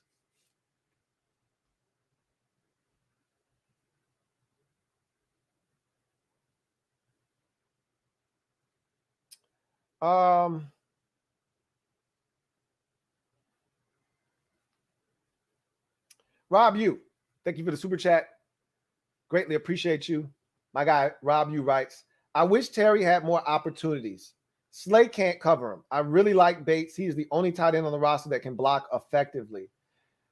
I mean, we all wish Terry had more opportunities, but again, that's what happens when you've got a quarterback that literally got here 4 days ago. Terry's not going to get a bunch of opportunities. I would have loved to have seen Terry get more opportunities tonight. We all would have, because we know Darius Slay can't cover him. Nobody in the NFC East can. The problem is we don't have an effective enough quarterback at getting in the football. That's the frustrating part about all of this, is that we don't have consistency at the most important position. And that, until we fix that, everything else that we do is going to be fun. It's going to be cool. It's going to be interesting. But the most important thing is quarterback. And if you don't have that, you don't have a chance. You know how this goes in this league. And we'll be in the same spot next year. Same spot we was in with Jay Gruden. 7-9, 8-9 this year, 7-10. We'll be right there next year again if we can't find a way to solve quarterback. And even if we draft a young guy and we like him, he's probably going to have to take some lumps. He's not going to come in and just hit the ground running and dominate. More likely than not, he's going to take some lumps. So we probably going to have to take a step back. But at least you say, okay, we can win with this dude. We'll have that guy right now. And we haven't had that guy. So anyway, I digress. Donnell Shipley, thank you for the super chat. Greatly appreciate you. Donnell writes, I watched the roundtable and you was talking mess. Do you take it back now? Absolutely not. Absolutely not. Because everything I said came to fruition. I said everything about Dallas. Your offense isn't great. Who's afraid of Dallas's offense right now? They're talking about Dak in a slump. You've won 3 in a row, and they're talking about Dak in a slump. The offense isn't good right now. Your defense is literally keeping you alive. Okay? So I don't have anything regretful there. I literally said, if we don't beat Dallas, it will be because their front dominates us. That's exactly what happened. I felt like if we could block Dallas, we could throw the football on Dallas. I still feel that way. I feel like if we can get a quarterback that has been here longer than 4 days, we can throw it on Philadelphia because they got zero pass rush. I don't take anything back because everything I said made sense then and makes sense now. The only difference is we lost. So it's easy to point and say, you're crazy for this and crazy. But if you listen to what I said, then you will be able to say, well, he wasn't wrong there. He wasn't wrong there. They just didn't win. And we can sit here and talk about why. I told you then, and I'm telling you now, no excuses. We got dominated up front by the Eagles. I could sit here and talk about the D-line this and COVID that, not having a quarterback. It doesn't matter. Those things happened. We lost. Dallas did dominate our defensive line or offensive line. We lost. Only lost by 7 there and only lost by 10 here. But we lost. That's the theme. The overarching theme is we lost. But no, I don't walk anything back. Everything that I said, I effing meant it. Okay? And anything you see me in, it ain't effing rented. Okay? I don't ever backtrack. I only move forward. If I say something out of pocket, I'm not going back. I'm gonna apologize, make amends, or eat crow. But again, I said what I said. I meant what I said. And everything I said pretty much came to fruition. And I feel like if we would have had all of our guys tonight, this is a different game. But we didn't. And the Eagles did what they were supposed to do. I mean, again, I knew the Eagles fans were going to gloat and be excited about beating us with a dude that came off the street. And I you know what? I expect that from Eagles fans because they're the bottom of the barrel, right? We all know that. In the division, like the Cowboy fan and the Eagle fan, they're fighting for scraping the bottom of the barrel. But there's nothing like an Eagles fan because they don't belong. They're the redheaded stepchild. Eagles fans are the worst because Philadelphia, they can't get no respect. They're the Rodney Dangerfield, right? Dallas has 5 Super Bowls. Washington has 3. The Giants have 3 or 4. What is it? I think the Giants have 4 now. And, you know, we've had all of this prestige and honor in this division, and everybody shits on the Eagles and nobody respects the Eagles, you know? And so they have this little man complex, this short man complex about them. So anytime they get any little thing, they got to be all excited. And it's okay. I know what Eagles fans are. I'm in their head. As my guy, Bad Dog likes to say, I live rent-free in Eagles fans' minds, in their brains, in their head. But that's because Eagles fans are so self-conscious, right? That instead of enjoying their success, they got to go and shit on somebody else because that's how they're wired. They don't like to enjoy their success. They like to flaunt it in front of your face. That's the sign of a loser that ain't never won shit before. So I don't get mad at Eagles fans, right? Because they're not used to winning. They won in 17 and they don't know how to act now. That's why I didn't want them to get a Super Bowl, because I wanted to continue to point and laugh and say, hey, we having a Super Bowl party and only teams that won a Super Bowl is invited. There are a couple of Eagles fans that I really rock with. But for the most part, Eagles fans are insufferable. I love Cowboys fans because even though they can be obnoxious, they get it because they've won before. So it's not new to them.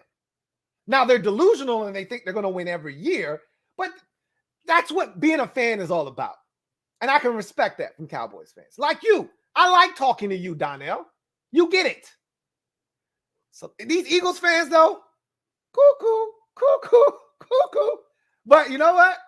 I love it. I welcome it because, again, the Eagles aren't good enough to talk the shit that they're talking. Like Cowboys, I can respect that because they're the most talented team. We've talked about this already. Talked about this before the season started. The Cowboys are the most talented roster in this division, and I don't think it's all that close. Washington fans got all upset at me for saying it before the season started. Oh, I'd take this guy over that guy. I'm like, stop. They got more talent than we do. However, talent doesn't always win you games. You still got to be coached, and I don't believe in the Cowboys coaching staff.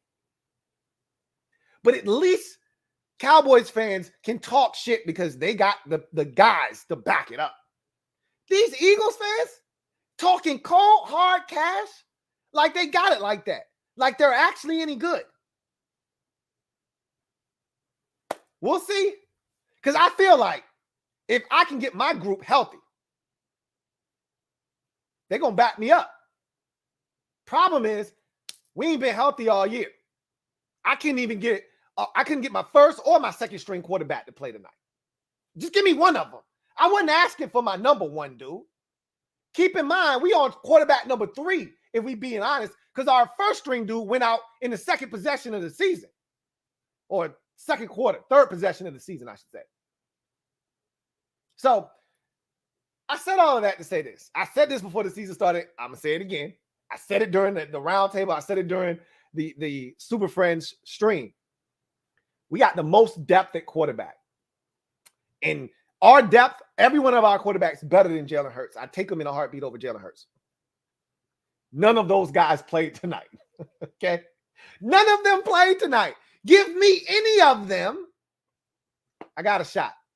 I like my chances. We'll see in 2 weeks. Even though I think mentally we might have checked out in 2 weeks because we won't be fighting for anything at that point. But we'll see. You still got dudes fighting for their NFL careers. So we'll see what happens. But I said all of that to say this, and this was a long way to say this. Hell no, I don't take anything back. You got the wrong one, Jack. Thank you for the super chat.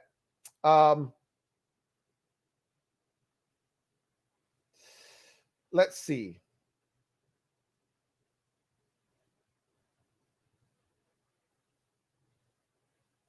Metaphor, thank you for the super chat. Greatly appreciate you.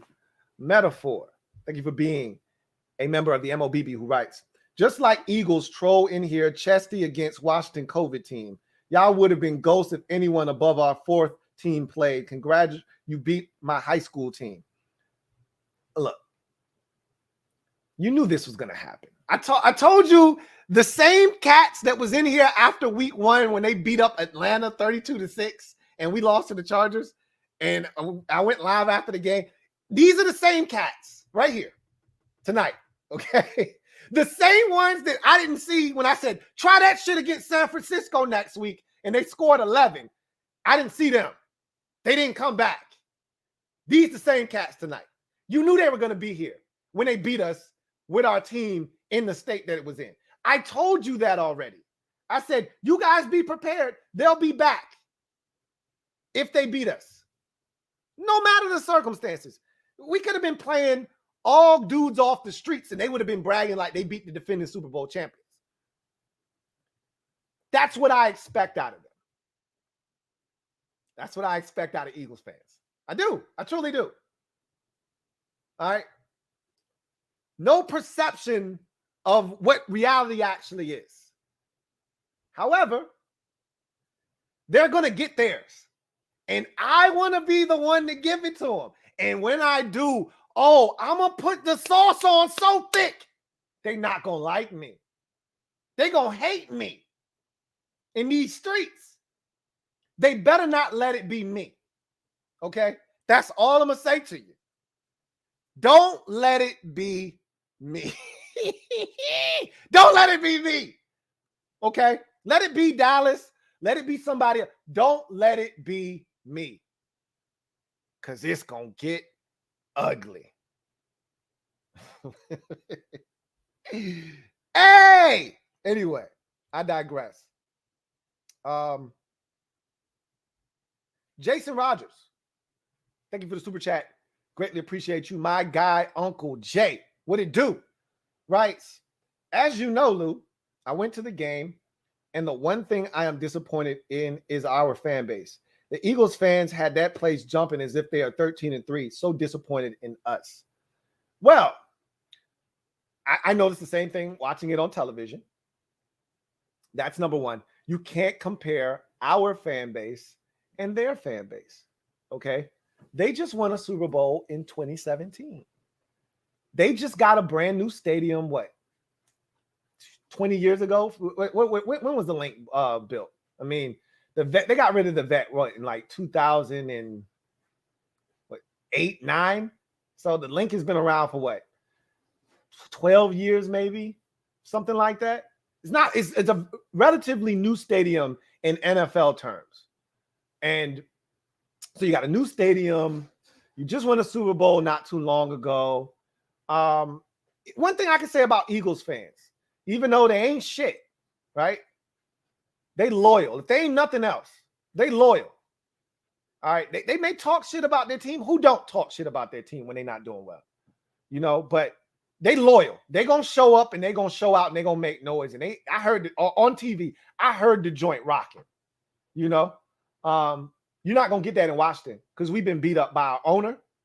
We got a terrible stadium. We've been running to the ground, and we've been a perennial loser.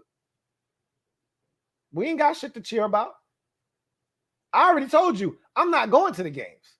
And there are a lot of people out there just like me who ain't going to the game. I got no reason to go to the game. It's in a terrible location. It's a terrible stadium. It's a terrible game day experience. I got no reason to be there. None. I told you the next time you see me at a game, more likely than not, it'll be in 2027 when we get a brand new stadium. Until then, I can watch it from the comfortable seat of my own home. And because of people that feel like me or are tired of this organization losing or are tired of the dysfunction of all these different things going on outside of football that continue to haunt this organization, you're going to allow other fans of other teams to infiltrate the stadium and take over until they're able. Our stadium used to be like that back in the day. We had the most decided advantage in the NFL in the 80s and early 90s. RFK was hands down the most intimidating environment in all of sports. Ask anybody and they'll tell you. But that comes with winning and a fan base that had a reason to cheer. If you're of a certain age, and it's a lot of fans like this, they've never seen winning with this organization. You got 23-year-olds and 27-year-olds. They don't know what winning is like. They've never seen it. All they know is dysfunction. The most fun they've ever had was with this team in 2012. They don't know what winning's like. So they're not going to fill up a stadium full of fans screaming at the top of their lungs for the good guys. You got to give people a reason to do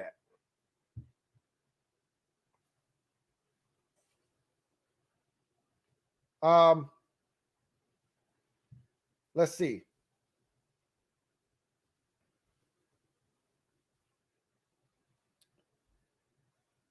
Ain't no half Stephen. Thank you for the super chat. Greatly appreciate you. My guy, Ain't No Half Stephen, writes, can you say the premier offensive problem is not getting Terry McLaurin the ball no matter which NFL cornerback shadows him when he's open more so than not? I can say that when he is open, not getting it to him accurately is a problem. And I'm watching the Seattle Seahawks struggle with the same concept of having a star receiver and not going out of your way to get him touches and targets. Like, I was watching the Packers and the Ravens on Sunday. And the Ravens went into the game saying, Devontae Adams he's not beating us. They were doubling him on every single third down in every critical situation. They were doubling him. You take outside, I got inside. Safety help right now. And they still got him the football. They still, and some of that was the corner just not understanding, bro, you got inside help. You got to play with outside leverage. What are you doing? But I said all of that to say this. You go to your guy. You find ways to get the ball to your guy. I don't care if it's a slant, if it's a screen, jet sweep. They can't knock the ball out of your hands on a jet sweep, can they? It's hard to stop a guy from catching a slant, right? I find it hard to believe we can't get Terry more involved than 2-3 targets. I don't give a shit who's that quarterback. I don't give a shit who is shadowing him. They're in the corner in this division. Okay, there's some really good corners around the league. And a cornerback in this division, and we got some quality corners. Darius Slay, James Bradbury, and Trayvon Diggs. These are really good NFL corners. Okay, they're some of the better corners in the league. They can't cover Terry. None of them can. He needs more opportunities. He needs more accurate balls. But that's on the play caller, not getting him targets, and then the quarterback not getting him accurate balls.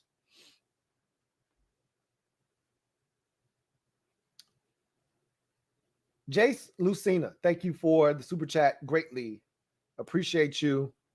Thank you for the super chat. Jace Lucina.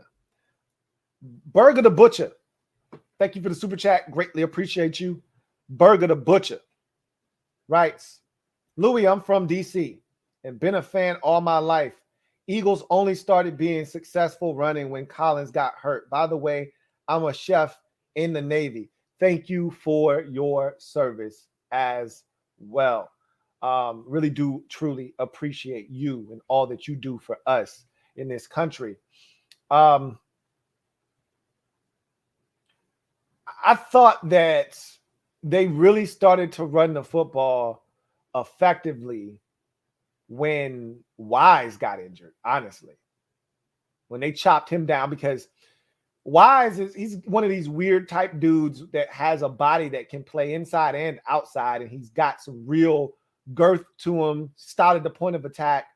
I felt like they really started to attack us when he got injured, but this wasn't a one-man show. Like Landon Collins and Daniel Wise weren't going to stop the Eagles from gashing us for 270 yards rushing or whatever the hell they ended up with. Like, they were going to run the ball, okay? What we needed to be better at, okay, they were going to run the ball. I talked about limiting explosive plays and getting off the field on third downs, and we had opportunities to do that. You got an opportunity for an interception, you got to make the play. You got them in 3rd and 5. You got them in 3rd and 3. They run a toss to the outside. Find a way to make a play. Don't let them get the first down. You got them in 3rd and 5. Why are we dropping so soft on 3rd and 5 that Dallas Goedert hooks up at the sticks and there's no one to tackle him? That's the shit we were doing before the bye. That looked like a team that hadn't been coached in practice all week. That was frustrating to watch because that looked like pre-bye Washington 3rd down defense. But again, I went into the game knowing that I was going to see something like that because of the circumstances of the situation.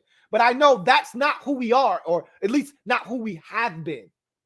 We've been much better coached than that.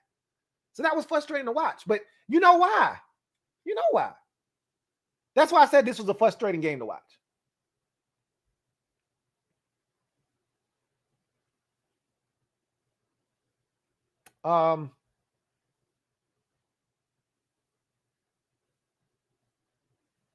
John Livingston, thank you for the super chat. Greatly appreciate you. Thank you for being a member of the MOBB, who writes, what up, Lou? What up, JL Smooth?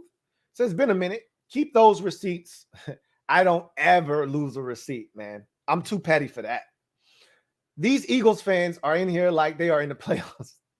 Hey, they're family, okay? I know my family members.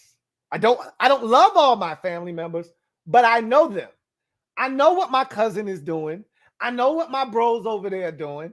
I know how these dudes work and how they operate. All right. So none of this is a surprise. Okay. I would have been more surprised if they didn't react this way. All I'm saying is keep that same energy. That's all I'm about. And the one thing I can say about Eagles fans is they're inconsistent at keeping the same energy. When shit is up, man, they are out on the town, they about, or they like to call themselves bullies. But when they get hit in the mouth, oh, they turn into some baby back bitches. I don't see them. I don't hear from them. All I like to do is keep the same energy. I love the person that we talk before the game, and we might talk a little trash, but whether they win or lose, they come see me. I respect that. Because you know where you're going to find me. Win or lose. I'm not hiding. I'm not running. You can come confront me. Okay? You know I'm going to stand on mine. 10 toes down. All my feet are on solid ground. But when these Eagles fans get hit in the mouth, they're only 1 or 2. I always see my guy Alex. I shouldn't say always, because there was a while there where I didn't see Alex. But for the most part, I see Alex. Okay? He's one of those Eagles fans that I know. He's going to be around. Okay? And it's like 1 or 2 other guys. That's it.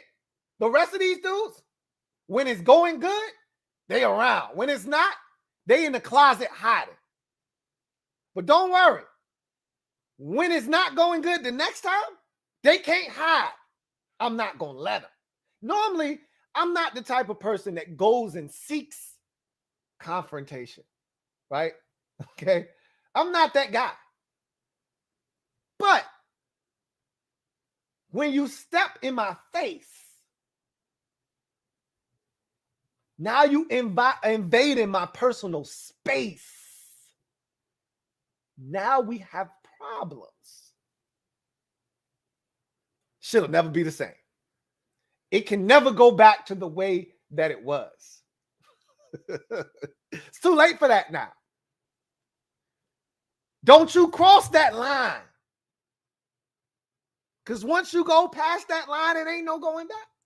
You can't draw another line in the sand. They done effed up. And this is without us being good. This is without us being good. Wait till we get shit going. Man. Let me do it one more time. Man. Notice the Eagles fans. JL Smooth says, y'all big trash. Happy holidays to you and yours, Lou. Same to you, JL Smooth. Same to you and yours. Get caught up. Get caught up. Get caught up. Thank you for the super chat. Greatly appreciate you. Who writes, what worries me is that by the time we find our QB, we'll then need to find another receiver. I'm not too sure if 17 would want to resign here. Not sure if 17 wants to resign here, crowd. Trust me, he wants to resign here. Nobody wants to leave the team that drafts them, right? Unless there's been some craziness going on. But Terry is comfortable here. He likes the organization. They love him. And they're going to pay him. He's not going anywhere. You have nothing to worry about with Terry McLaurin. Would he like a more stable quarterback situation? Yes, he would. We all would. But that's not enough to make him want to leave. Trust me, he's not going anywhere. And Ron's not going to let him leave. You don't have anything to worry about. Trust me, there aren't many guarantees that I make to the fan base. That's one that I'm willing to make. Terry's not going anywhere. You have nothing to worry about. Trust me, he'll be re-signed in the offseason. And if he's not, they will slap the franchise tag on him. Trust me, he's not going anywhere. The one thing they've done since Ron Rivera has gotten here is they've taken care of the guys that they believe need to be taken care of. They're going to do it again with Terry. They view Terry as the offensive version of Jonathan Allen. Trust me, he's not going anywhere. Jonathan Lang, Thank you for the super chat. Greatly appreciate you. And thank you for being a member of the MOBB. Right. Gave you double up my usual for the two little ones added to your family / mob. Happy holidays. Win or lose, always hail. Thank you, Jonathan. Really do appreciate you. Thank you for the super chat and the support. And again, happy holidays to you and yours. And I hope you enjoy the season of giving. The great Watubi. Thank you for the super chat. Greatly appreciate you.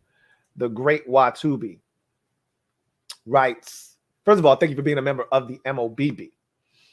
Writes, Lou, I have never been on another team's channel and trolled, but when the Eagles lose, and they will, I am making up 40 names and trolling every chat. You don't look, what I'm advocating is that you don't do that. Don't stoop to their level. Okay. That's what makes us better than them. Okay. So don't do that. I implore you to not do that. Let me handle all of the trolling. I got it. I got it.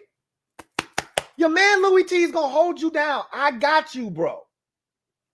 I'd rather it just be me that they, direct all of their vitriol at than you. You don't have to work that hard. Don't stoop to their level. Okay. A wise man once told me, and I'm going to pass it down to you. Act with class. Don't show your ass. Okay. Don't show your ass. Act with class. We don't need to be like them. I tell the young youth of America this all the time. Don't be like me. Be better than me. Don't be like them. Be better than them. You good. You don't have to do what they do. They'll get theirs. It's called karma. I want to be the one to deliver some of that karma, though. It's called karma. Build up good karma and good things happen. So put some good stuff in the atmosphere, you'll get it back. Don't do that, great Watubi.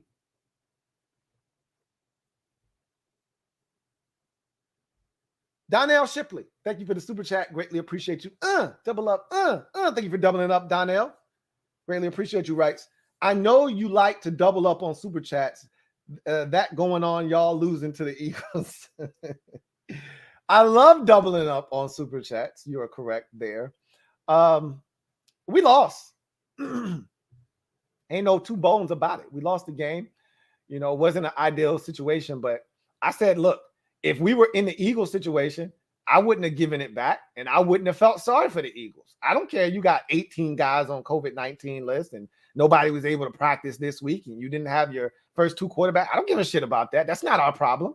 I'm just out here trying to get dubs. And they got a dub tonight. I don't blame them for doing what they were supposed to do tonight. And I don't blame their fans for being excited about that. They're now back to 500. You know, what I am so amused by is their ability to, you know, puff out their chest and act as if, you know, they're so big, bad, and mighty. That's the part that's hilarious to me. But again, they'll get theirs. And you know what's funny to me is they don't handle it well at all. You know, they don't handle it well at all. I've asked LB. I didn't troll him. I didn't come to his chat. I asked him a question on Twitter one time when they were losing and Hurts to thrown 3 interceptions or something. And oh, you would have thought I asked him about his grandma. I mean, he didn't handle it well. So I know that they don't handle it well over there on that side. Okay. They don't handle it well up north. So if it goes south for them, it could get ugly. Okay. Birdman hand rub. That's all I'm going to say to him. And y'all going to get it too. Don't think for 1 second that we're friends down there. We family members, but we're not friends. Okay. Y'all on the shit list too. Okay. Y'all got some stuff coming, but y'all aren't like, I shouldn't say y'all, because y'all got some fans out there too. And I got receipts for their asses as well. But y'all are good enough to talk shit right now. So I can take that. If you can back it up, I can take it.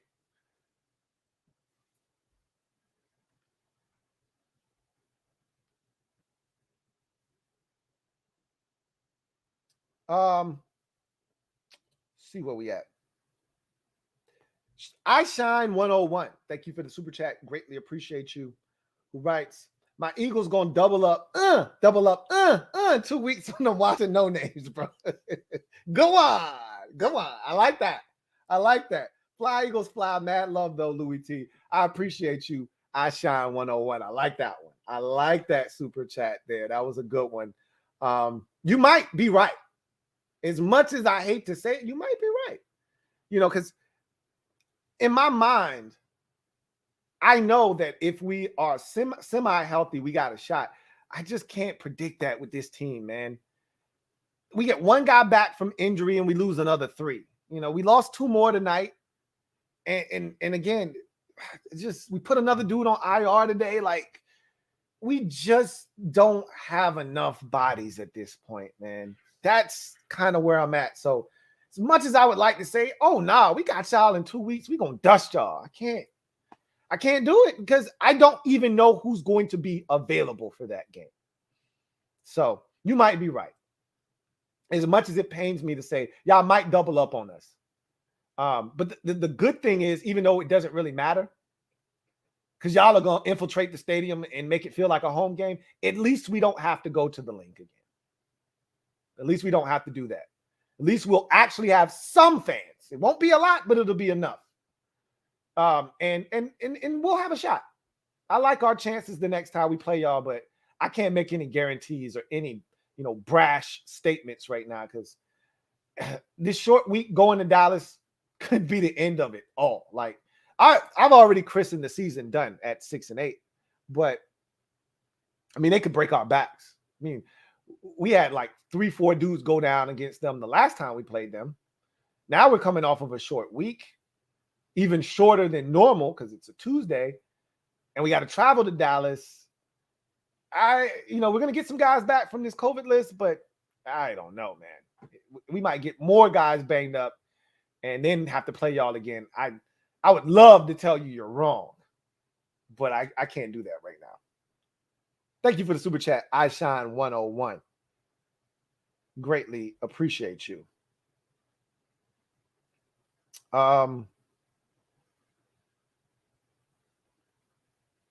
Let's see.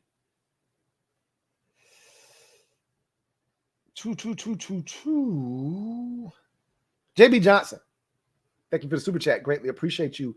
Who writes, Dallas drafts way better. What hope is there? They do draft way better. I've said that for years. I don't love Dallas's, way of doing things. And I think Jerry Jones is a hindrance, not a help to that organization. And I don't think that they'll ever have a coach that'll have a spine as long as Jerry is in control. That said, and Steven is probably a splitting image of his dad in terms of the way he thinks. So even when he passes it down to his son, Steven may be just as, hovering and breathing on people's necks and controlling as his dad is. But that said, the one thing you can't ever say about Dallas is they don't draft well. I've always said about a handful of teams, there are like 3 or 4 teams in the league that just, to me, really get the draft. And then there are another 3 or 4 that understand what players look like that fit their scheme. Like Baltimore always gets players that fit and look like Baltimore Ravens. Like, they just get it. But there are teams that just understand the draft and do it well. Cincinnati's one of those teams. Dallas is one of those teams. I usually love what Jacksonville does in the draft. I think they're really talented. They just are poorly coached all the time. And so think about Jacksonville. They had Jalen Ramsey. They had Telvin Smith.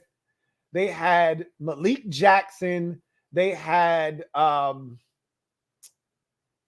Calais Campbell. They had AJ Bouye. They had all of these guys on one defense. Miles Jack, like all of this was on one defense via free agency, the draft.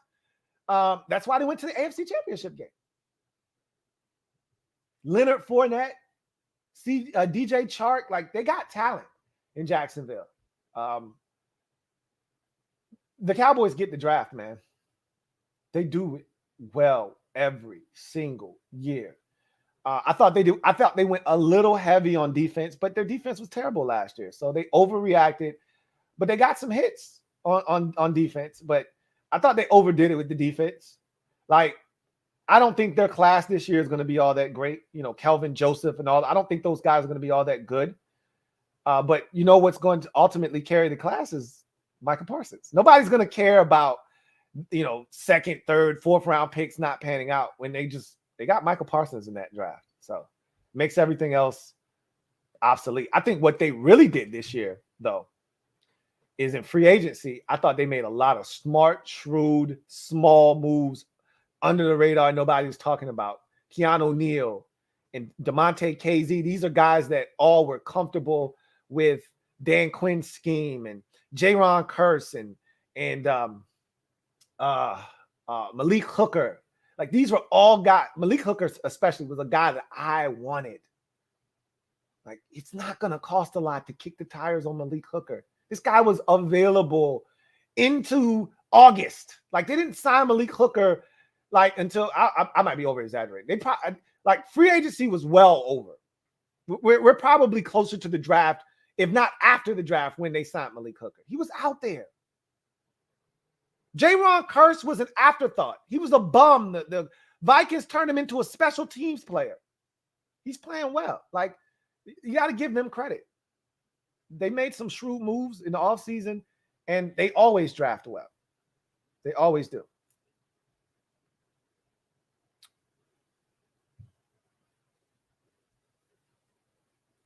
Fat American, thank you for the super chat. Greatly appreciate you. My guy, Fat American. Thank you for being a member of the MOBB Rights. Would you start a Discord? I believe in Ron.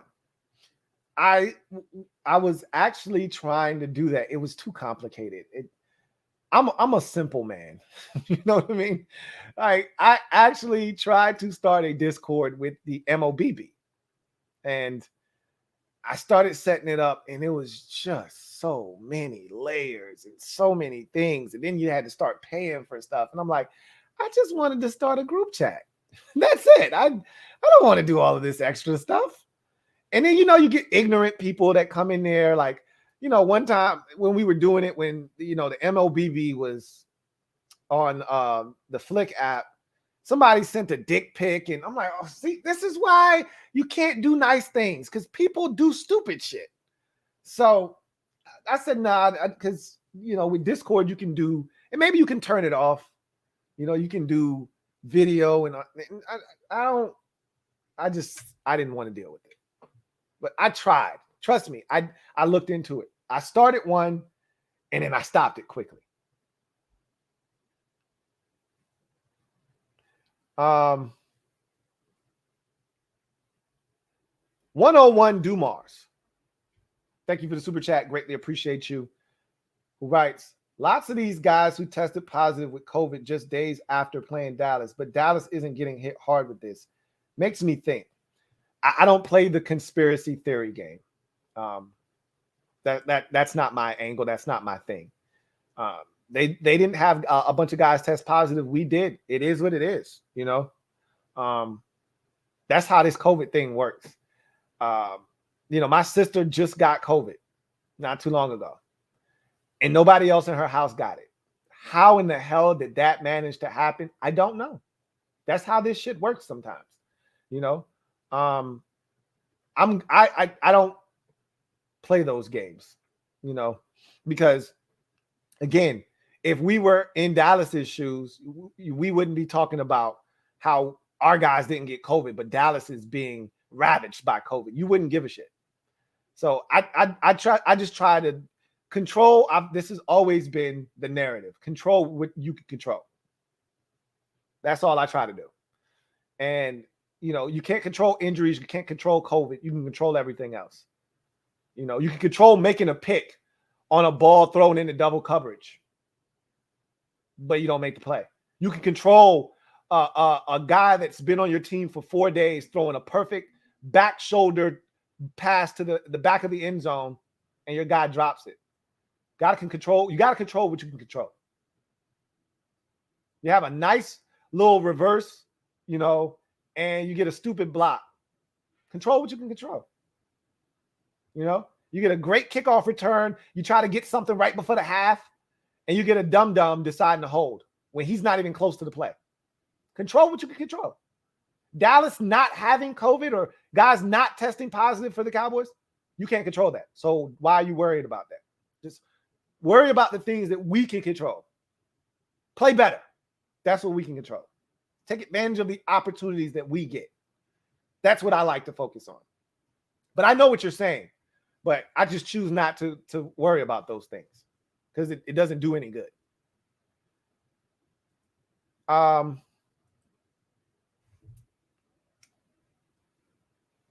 DCJ, thank you for the super chat. Greatly appreciate you. DCJ writes, what's good, Lou? It's good, DCJ. Much love and blessings. Merry Xmas to you and New Year's, he says. But I have to admit, your words in the previous video of run and run again have been my words all year. That is literally your definition of how our offense should go. He says, QB or not, keep decisions out of QB's hands. And to me, DCJ, that speaks to a larger point. All right. While a lot of our fans long for the years of the Hogs and being physical in the trenches and essentially doing what the Eagles did to us tonight, while a lot of you long for that, those days are long gone, and I've already told you they're not coming back. However, that speaks to a larger point. It's not the fact that you want to run the football, but it's the fact that you want to keep the decisions out of the QB's hands. What does that say about your quarterback position if you feel the need to have to keep the decision out of his hands? What it says is that you don't have a quarterback that you think you can win with. You have a guy that you think can only manage the game and can barely do that. That is a problem onto itself that needs to be addressed. And again, this is really not the offseason to address it. And that's what makes our situation so annoying. We'll see what they do, but they got to figure out this is what they get paid to do. They got to figure it out. But it's not an ideal position to be in, if you ask me. Rob, thank you for the super chat. Greatly appreciate you. Who writes, on a side note, can someone tell RG3 to go away? Look, I always said, don't affect another man's coin, right? If he's brash enough to write a book and there's enough dum-dums out there that want to buy it, more power to him. He's got a job at ESPN calling college games. I think he actually does a really good job. I'm not mad at that man, okay? You know how I feel about Robert, okay? Bobby Three Sticks. You know how I feel about him. So I didn't like him when he was here. So you know how I feel about him. But I'm not going to hate on that man. Let him get his coin. He just won't get any from me. And that's all that's important. That's all that's important.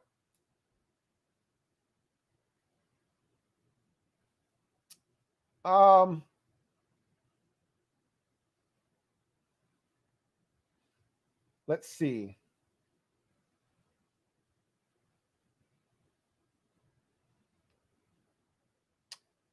Got another super chat here from Metaphor.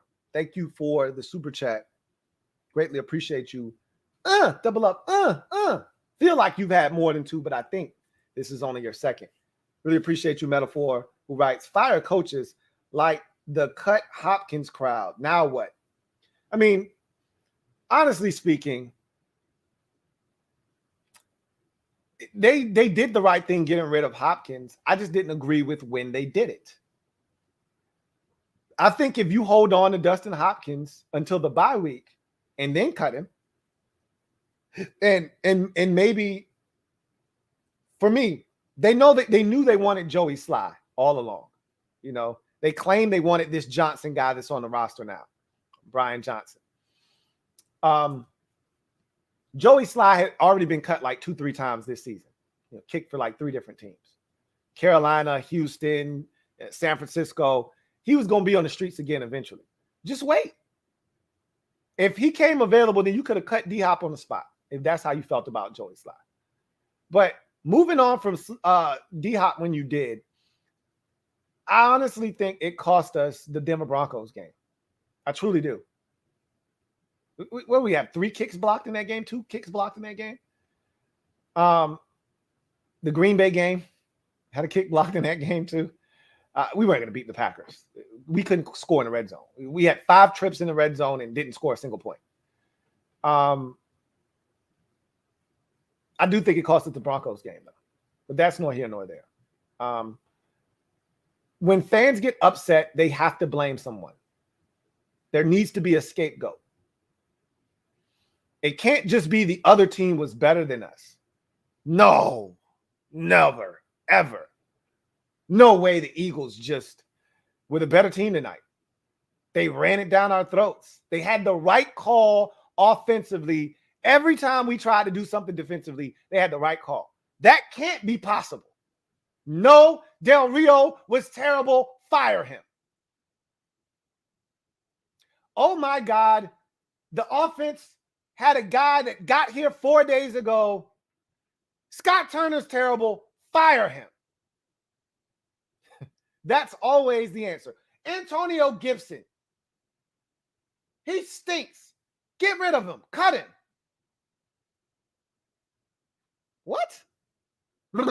What? That's why we're fans. And that's short for fanatics. Because when you're a fanatic, you're not in your right mind 99% of the time. Which is why I try to be a voice of reason for most of you. But sometimes you get tired of saying the same shit over and over again. So the fire this guy and cut this player and get rid of this coach crowd, I just let them talk. Because you're not going to be able to talk any sense into them. They're emotional, like Carl Thomas. Just let them be. They'll be back.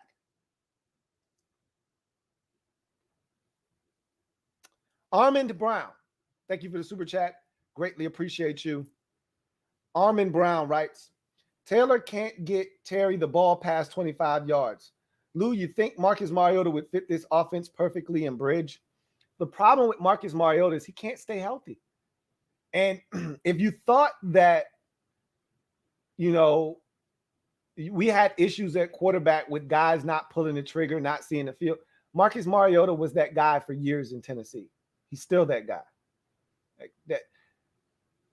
Generally, a tiger doesn't change his stripes. Like Ryan Tannehill. Oh, my God. Everybody was like, oh, my God, Ryan Tannehill, this second act of Ryan Tannehill. He's so awesome. He's so awesome. The Titans just paid him all this money. He took the Titans to the AFC Championship. He threw like 10 passes in wild card weekend when they beat the New England Patriots. They go on the road, beat the Ravens. I think he threw 14 or 12 passes in that game.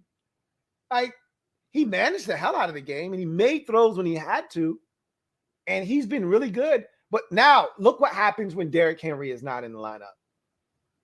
They scored 13 points and can't beat the Pittsburgh Steelers. You see what I'm saying? Like, he's still Ryan. When you pull away and all of the armor and all of the things that make that situation ideal for Ryan Tannehill, he's still Ryan Tannehill. You bring Marcus Mariota here and you say, hey, he's never had this much talent around him and this, that, and the third, and we got a run game and we got Terry and all of this stuff. You strip all of that away, he's still Marcus Mariota. He's still going to pull a read option and pull a damn hammy and be out 3 to 4 weeks. He's still Marcus Mariota. He's still going to clam up in the pocket, take a sack when he shouldn't. He's still Marcus Mariota. So, no, he's not a great bridge quarterback here. I wanted to try Mariota this past year because I knew we were trying to prepare ourselves to try to get a quarterback. I don't really want to do that song and dance. I'd rather just stick with Taylor Heineke if you can't figure it out, you know. But if they want to kick the tires on a Marcus Mariota or Mitchell Trubisky, knock yourself out. I mean, again, that's the kind of offseason it's going to be, so mentally prepare yourself. If they don't love the draft, which I don't see how they could love the draft, you know, all they got to do is fall in love with one guy. But if they can't find that one guy that they love, it might be a Mitchell Trubisky. It may be a Marcus Mariota type of offseason. You know, it may be bring back, you know, Ryan Fitzpatrick and let's try this again. Run it back, you know. Just mentally prepare yourself for that. That's all I'm trying to tell you. Just mentally prepare yourself for that.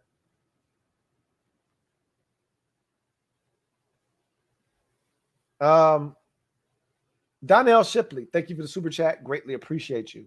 Donnell writes, oh, you have mixed it up. I'm an Eagles fan. I hate Dallas, brother. Fly, Eagles, fly. I thought you were a Cowboys fan. You tricked me. I like you. I like you a lot. So I'll add you to the list with Alex and a few others. My girl, Rebe. There aren't many. Okay, I could probably count them. My guy, Ricky L. It's about maybe 5 or 6 Eagles fans that I can stomach. I'll add you to the list. Okay. The rest of those dudes, oh, man, they're insufferable. But again, we all family. All right. We all family. Doesn't mean I have to like you, but we all family. But trust me, when I start pulling receipts, you won't be one of the ones I pull. So you're in the clear for right now. I can't promise you that for the rest of your clan, though. Sorry about the mix-up. Nothing worse than being called a fan of a team that you're not. My bad. BJ McDowell, thank you for the super chat. Greatly appreciate you. BJ, thank you for being a member of the MOBB. Writes, what it do, Lou? What it do, BJ? Love the football team. Hopes were high, but in reality, with all the mistakes and injuries, we need to solidify the QB position. We'll be fine after that. 2022, already looking forward to it.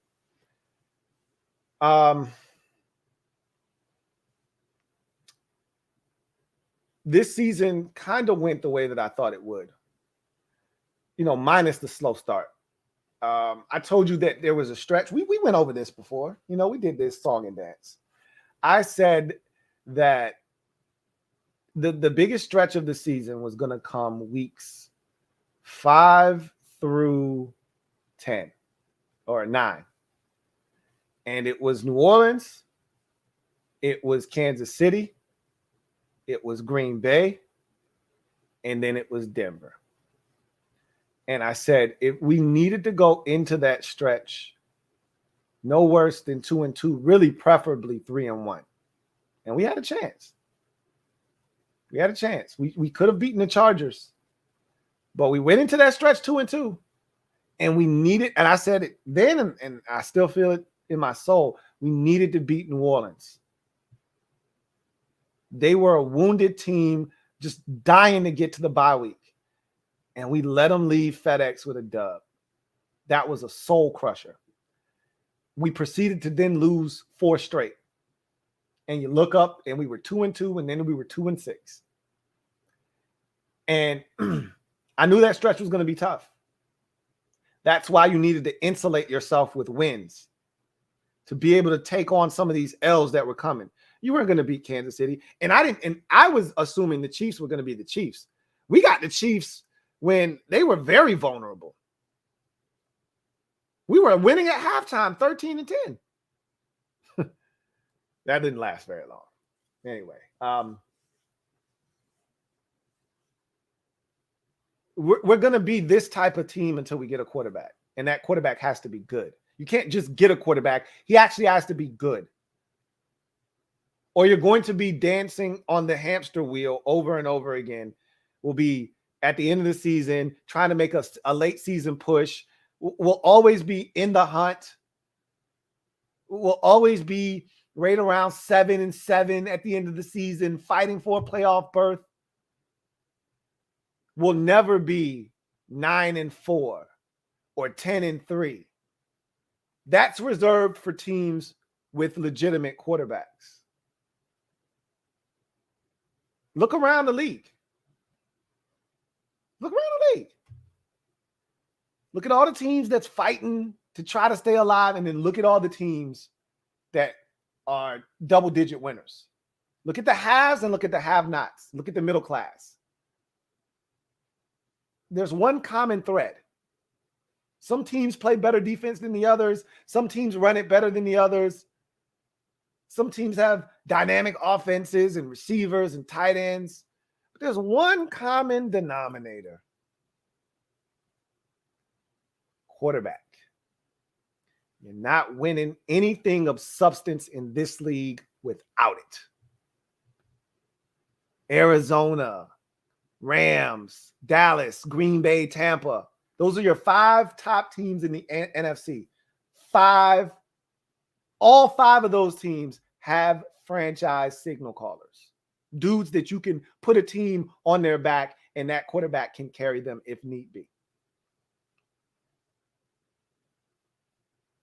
Looking at AFC, the reason shit is so topsy-turvy over there is because everybody's trying to figure shit out.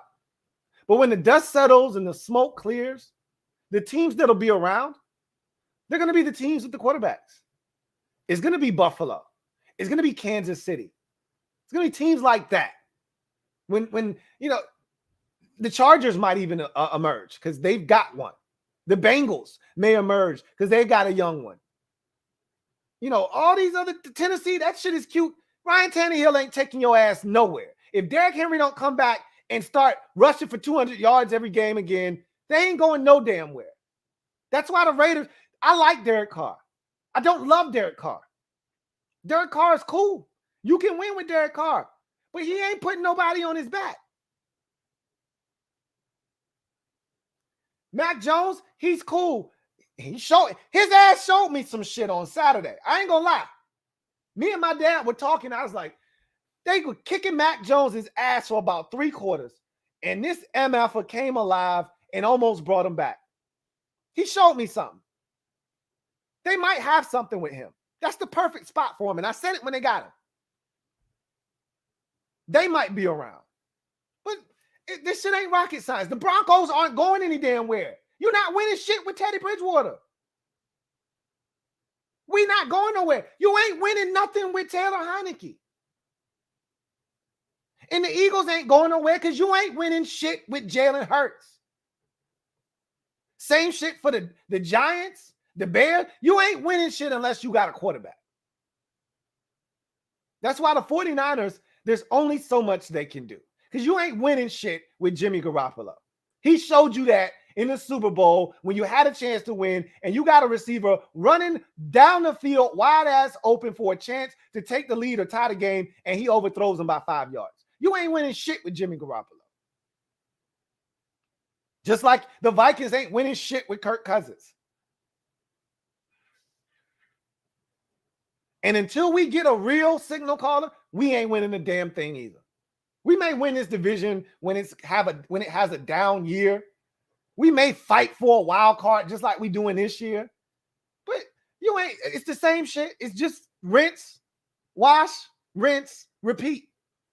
It's the same shit. Different toilet.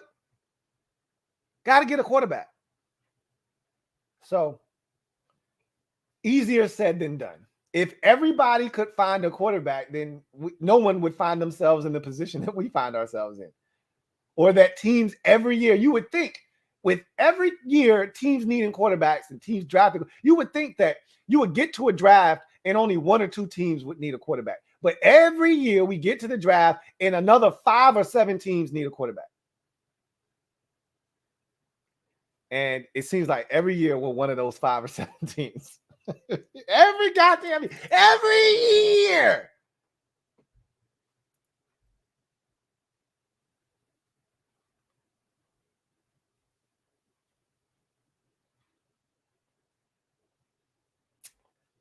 Captain Spartan 04. Thank you for the super chat. Greatly appreciate you. Who writes, hope you're doing well. Miss just talking ball. I'm trying to get my life together, man. These twins, they kick ass, man. Love them to death. Wouldn't trade them for the world, but boy, they kick ass. And, you really feel it when you go to change one or feed one, and then the others are like, hey, don't forget about me. It's a process. So we're getting into a little bit of a rhythm, but as you would expect, it's taking some time. I miss talking ball too. Anthony Pellegrini, thank you for the super chat. Greatly appreciate you. Who writes, sad that the last time we had a franchise QB, I wasn't even born, and I ain't young. I have twin sons, Lou, and the first few years were hell. LOL. Good luck. I've heard horror stories. I feel confident that mine will be a little bit better, but we'll see. I'm hopeful that look, I'm gonna just say this. I got two good ones, man. They don't want for much. Keep them fed, keep them changed and clean and dry, and they're pretty much cool, you know. Cool. So we'll see. But again, that's what I'm speaking to. The fact that there are a lot of fans in this fan base that haven't seen a winner.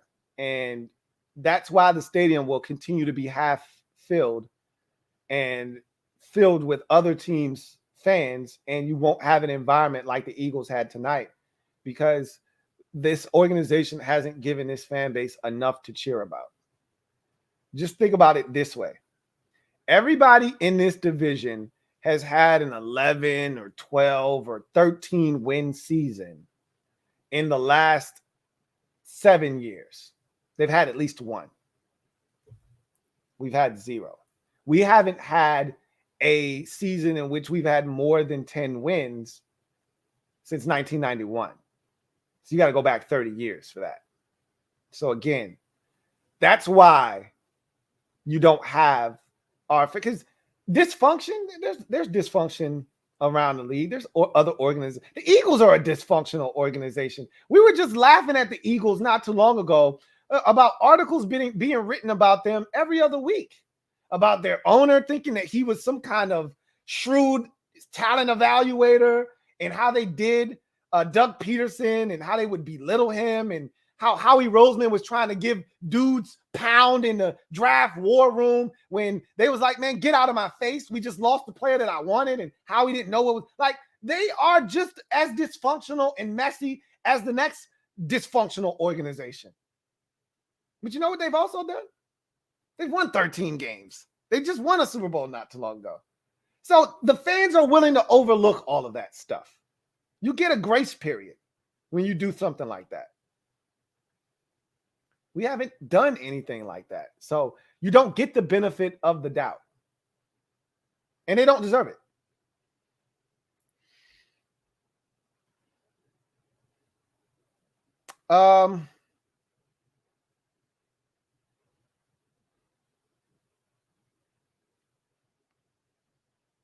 Let's see.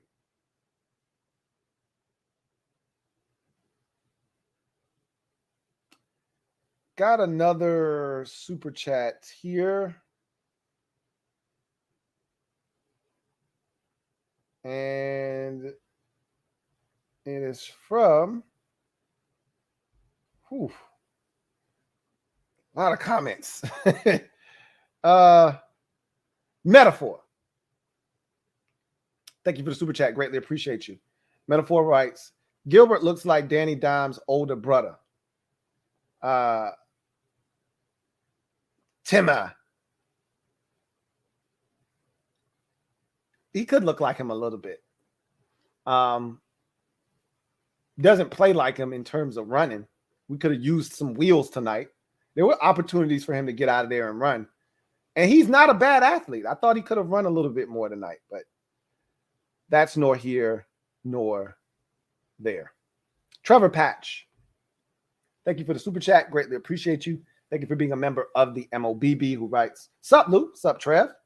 Spoiler time at minimum. No draft talk yet.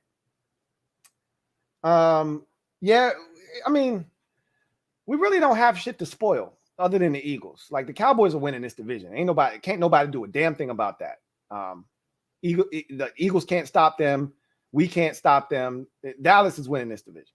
So can't spoil them. The Giants, their season is over a long time ago. The only thing we can spoil is Philadelphia trying to go. And they still got, an uphill battle to climb. But it's not that tall of a task because they get the Giants next week. The Giants, they're done. So they should be able to beat the Giants. But, they scored 7 points against them the last time they played them. So, who knows what the hell is going to happen. But they're not going to do that again. They're going to destroy the Giants this time, I think.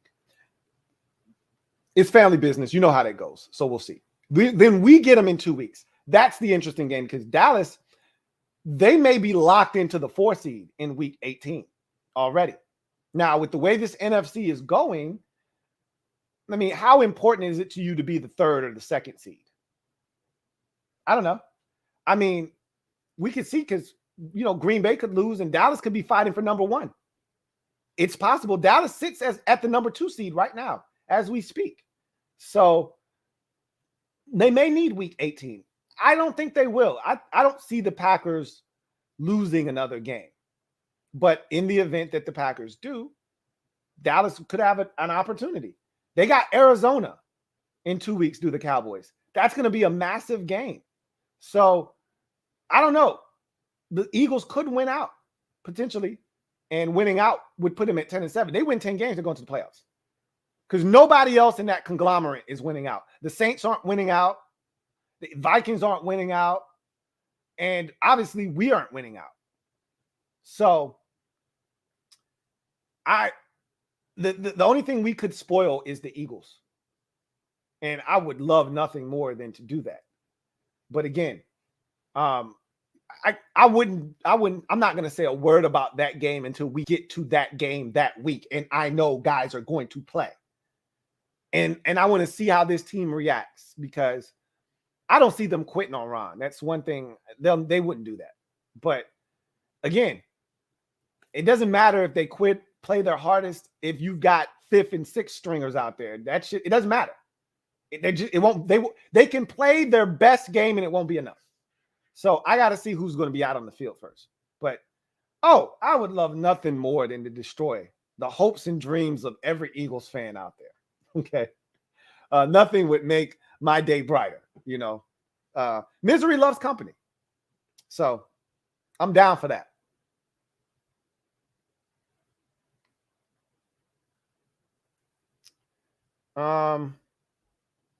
Johnny Boy 26. Thank you for the super chat. Greatly appreciate you. Who writes, in the long run, this loss actually helps us. I'm not one of those guys that, draft position in this and that. I'm not that. You're talking to the wrong guy. I'm not that guy. So I don't view this loss as helping us in the long run. Because again, what the difference between us being a 7-win team and a 6-win team and an 8-win team, it's really negligible, honestly. And again, if you want a quarterback in this year's draft, there'll be 3 or 4 around. Do you like any of them is the question. Because I'm telling you right now, I don't think a quarterback is being, unless, somebody gets desperate. And you know how it is. These quarterbacks get pushed up, and the closer we get to the draft, someone's going to fall in love with Kenny Pickett, and he'll probably go top 10. But I don't think this is going to be a great draft class for quarterbacks. So what are you getting better draft position for? Exactly. I don't know. We'll see. Barrett Downing, thank you for the super chat. Greatly appreciate you, my guy Barrett Downing. Thank you for being a member of the MOBB. Writes, still a fan, Lou, and I ain't going nowhere. Thanks for what you do. You know what it is, BD. It's all love, man. It's all love.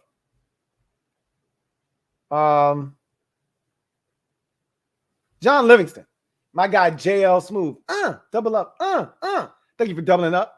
Greatly appreciate you. My guy John writes, Lou, how do you feel about Trubisky? He's not going to sit behind Josh Allen again. I feel like he's a legit target for y'all, at least as I want to compete now guy. He's learning from Josh, Dable, and Dorsey. It's interesting. I think Trubisky was a guy that I was interested in last year. I didn't necessarily want us to get him, but he was a guy that I was sniffing around. Like, okay, I thought he was a better option than people were, pegging him as. Like, people were going out and getting Tyrod Taylor and Jacoby Brissett. And I'm like, y'all are picking these dudes over Mitchell Trubisky? Did I miss something? And then I seen the 1 year, $2.5 million deal he took to go to Buffalo. And I'm saying, we couldn't have given him that instead of paying Ryan Fitzpatrick $10 million. Just give $2.5 million to Mitch Trubisky and let's roll with him.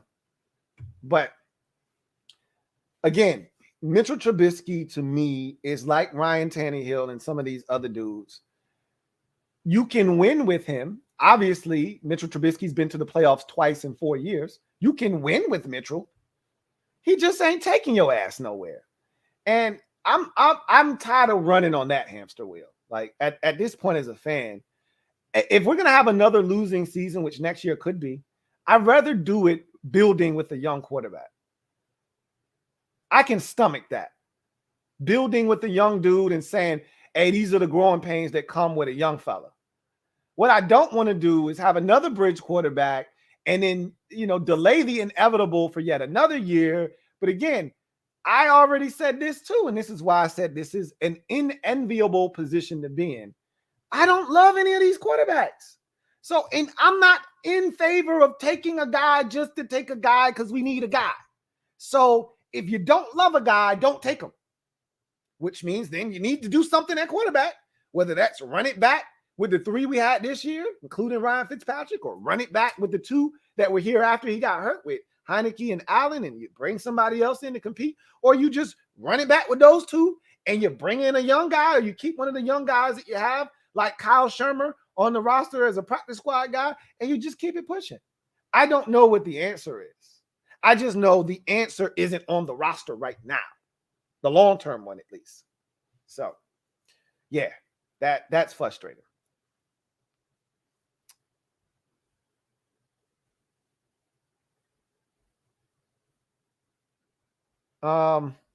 Nick Caps, thank you for the super chat. Greatly appreciate you. Nick Caps writes, had fun in the chat. Stand up, mob. Hey, I am 2 plays back. Laughing my ass off. Yeah, there was some of y'all that was super behind today. Like, I'm behind. So I know the struggle is real. Because when you stream it, you're behind. And I've always said, like, great Watubi is like he watching the game live and in person and giving us updates because he's got it like, he's like, touchdown. And I'm like, shit, they ain't even got to the line of scrimmage yet, bro. And I know I'm behind, but I'm like, I ain't that far behind. Well, apparently I am. So, and some of y'all, Eagles scored a touchdown and you still talking about, all right, man, it's a big third down. I'm like, bro, they got the first down. Then they got another big chunk play and then a touchdown. You still talking about the third down and they already beat that blitz, bro. So some of y'all was really, really behind the game. You know what I'm saying? It was rough. It was rough for sure. Anyway, Isaiah Rosa, thank you for the super chat. Greatly appreciate you. Isaiah Rosa, greatly appreciate you. Thank you for the super chat.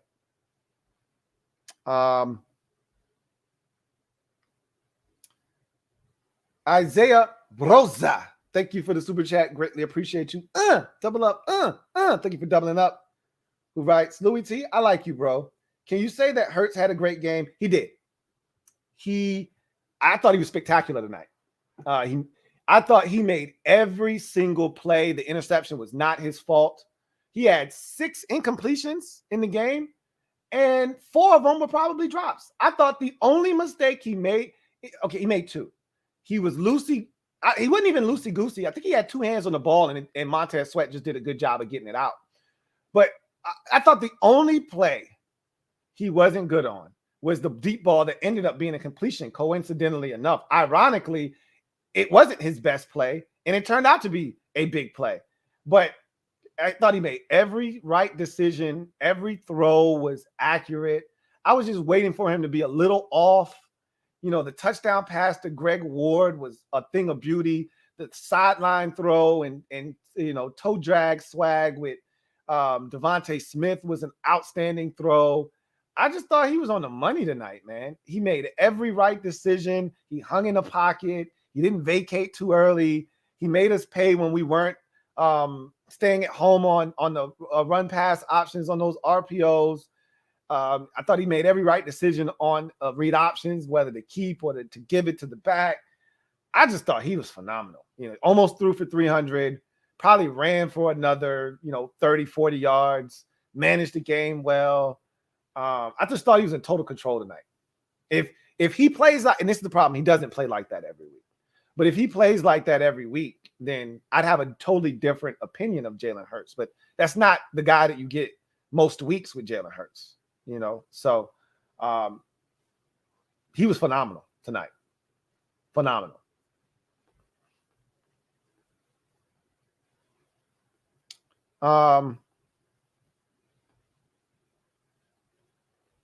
Let's see. F. Altus, thank you for the super chat. Greatly appreciate you. Who writes, once again, our season ends with a walk-on quarterback under center for the 4th straight year. When does it end, Lou? That's my problem, is we always end up in the same spot. And that's what happens when you don't have a franchise signal caller. This didn't happen when we had Kirk Cousins. Our seasons ended and we were disappointed, but it always ended with number 8 under center. Okay. It's not a coincidence. Number 8 moves on, and every year we're finishing the season with Josh Johnson and Taylor Heineke and Garrett Gill. We're finishing seasons off with Dirty Chez and clowns like that. It's not a coincidence. When you don't have a quarterback, these are the things that happen. It's always going to be this way. It's always going to be this way. You have to get a guy.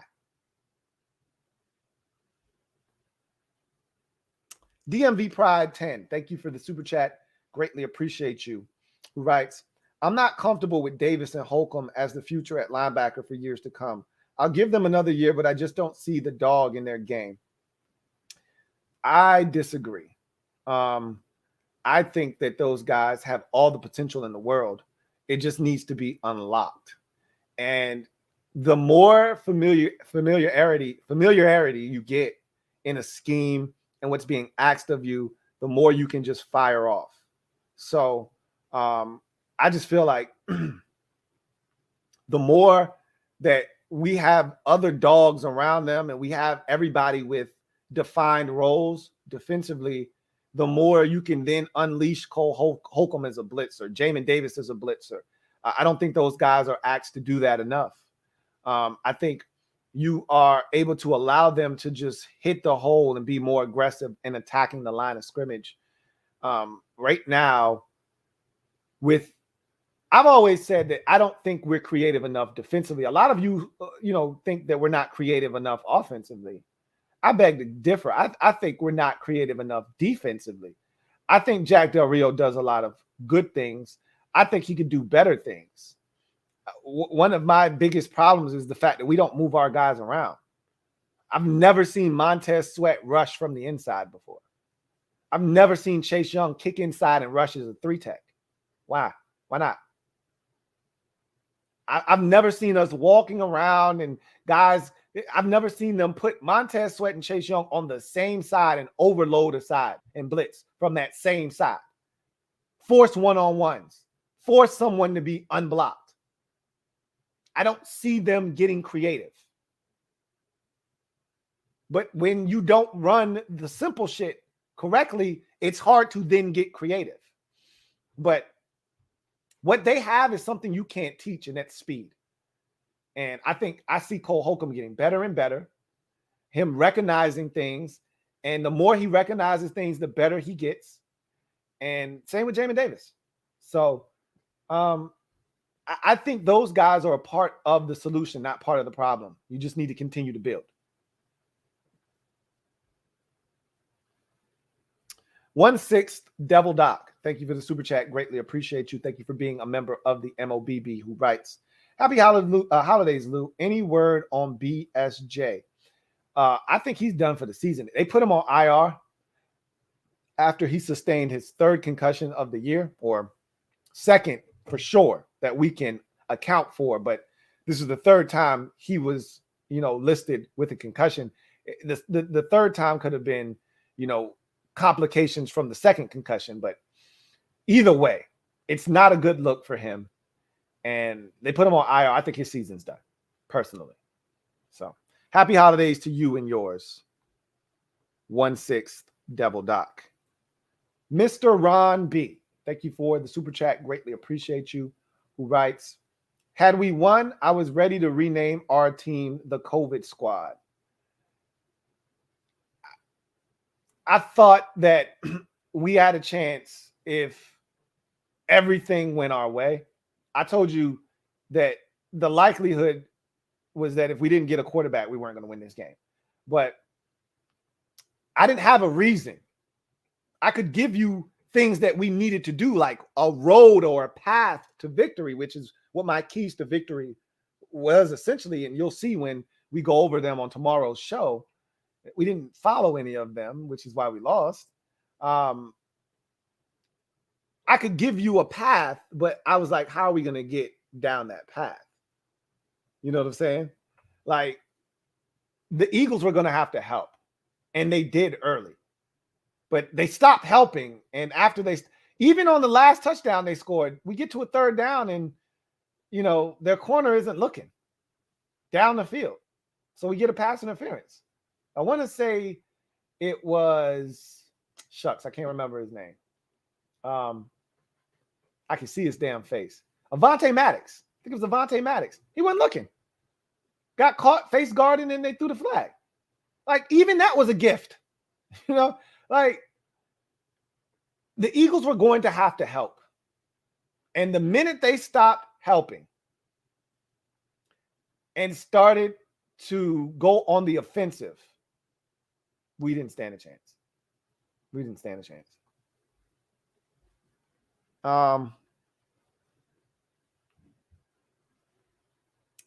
Mr. Ron B. Thank you for the super chat. Greatly appreciate you. Double up. Thank you for doubling up. Who writes, can't fault the overall effort, but use the offense to upgrade a few of our assistant coaches, particularly D-line. You know how I feel about our D-line coach. I don't think Ron is getting rid of anybody. So I'm not even going to waste my breath there, but I feel like we are so not well coached in that department. It's not even funny. We got so much talent on that D-line. I do not think we get the most out of our D-line. I really, truly do not think we do. But some of it is scheme. Some of it is, technique and what's being taught. I don't love it. And it is what it is. It is what it is.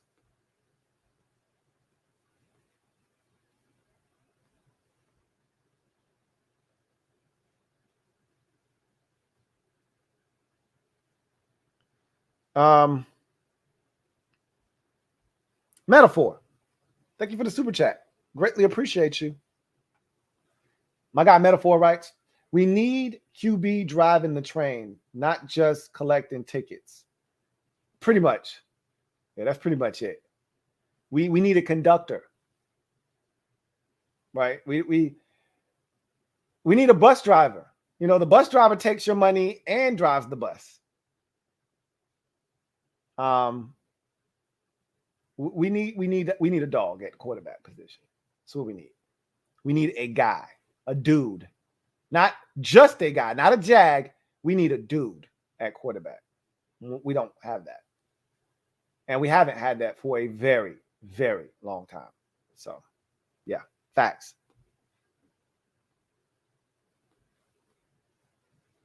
Luck, thank you for the super chat.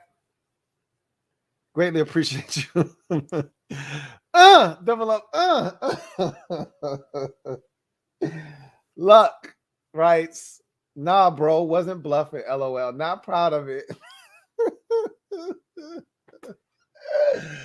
He said, said, but Eagle Stadium was hostile as F. I heard so much shit, but when I got pushed, I had to knock him out. I'm a big dude. I don't know what he was thinking. Hey, look, I'm a big personal space guy. So, hey, once you invade that personal space, all bets are off. So I totally get that, but I don't put him to sleep. I'm not a fan of violence unless you have to. It sounds like you had to do what you had to do, but I'm all for not putting dudes to sleep if you don't have to. But I get it, man. I understand. I've heard that that's one of the places you really don't want to go to watch a game because you probably gonna end up having to knock somebody out. Remember, I think they threw a battery at Clinton Portis's mom. You know, one year they do stupid shit at the Eagles games, right? This is part of the reason why I have zero tolerance for Eagles fans because they take ignorance to another level, and it's not all of them, right? But there's no place for that type of stuff. You can haggle and banter with people because you know they're fans of other teams, but there's a line that you shouldn't cross, and they're habitual line steppers, and that's why I have a problem with Eagles fans. Look, but this shit happens around the NFL. Don't get it twisted. But I heard it's way worse at Eagles games. I've heard that. Anyway, hey, you're a funny dude, Luck. Really appreciate you though. Anyway, that is it. That's gonna do it for me, your man Louie T, here on what was a really disappointing evening, but predictable. You know, we all saw this coming. I told you I had no rhyme or reason for me picking Washington other than I was just hoping the football gods would make no sense of a situation that made perfectly good sense. This was cut and dry, easy to see. On paper, the Eagles were the better team with what they were going to be able to put on the field. This made no sense.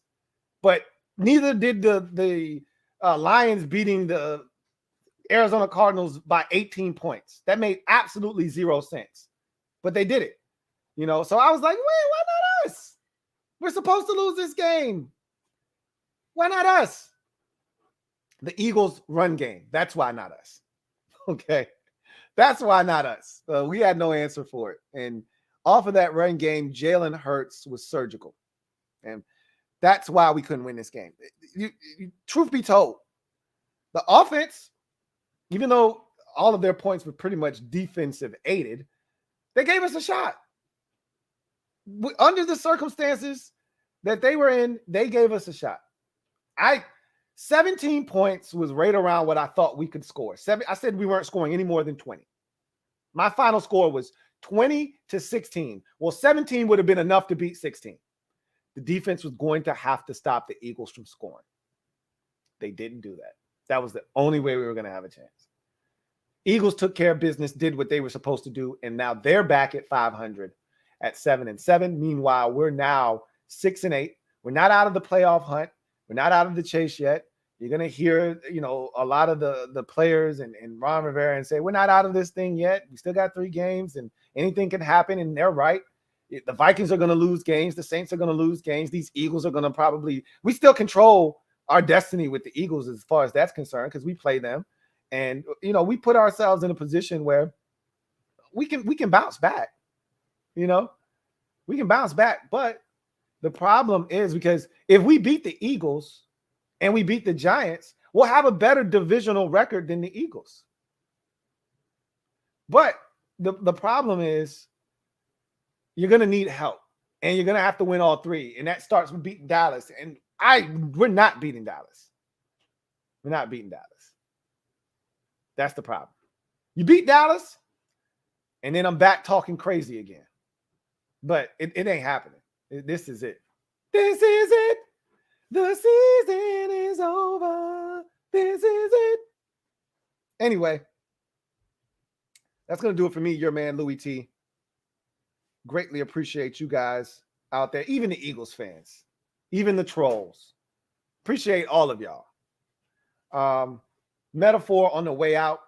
Thank you for the super chat. Greatly appreciate you. Writes, TLH clears protocol tomorrow, I'm going to be pissed. He's going to clear it here shortly. He was close to clearing it today, him and Kyle Allen. Doesn't matter. They'll be back. We got a quick turnaround. We got a game on Sunday. So we need them back so they can practice. So hopefully they clear it here shortly. But anyway, I am a Washington fan. Ashton Burgundy and gold. My Washington spirit will never die. Washington spirit will never fold until we meet again. Hail to our beloved Washington football team. You guys have a good one. Take care and see you guys next time. God bless and good night. Louie Tee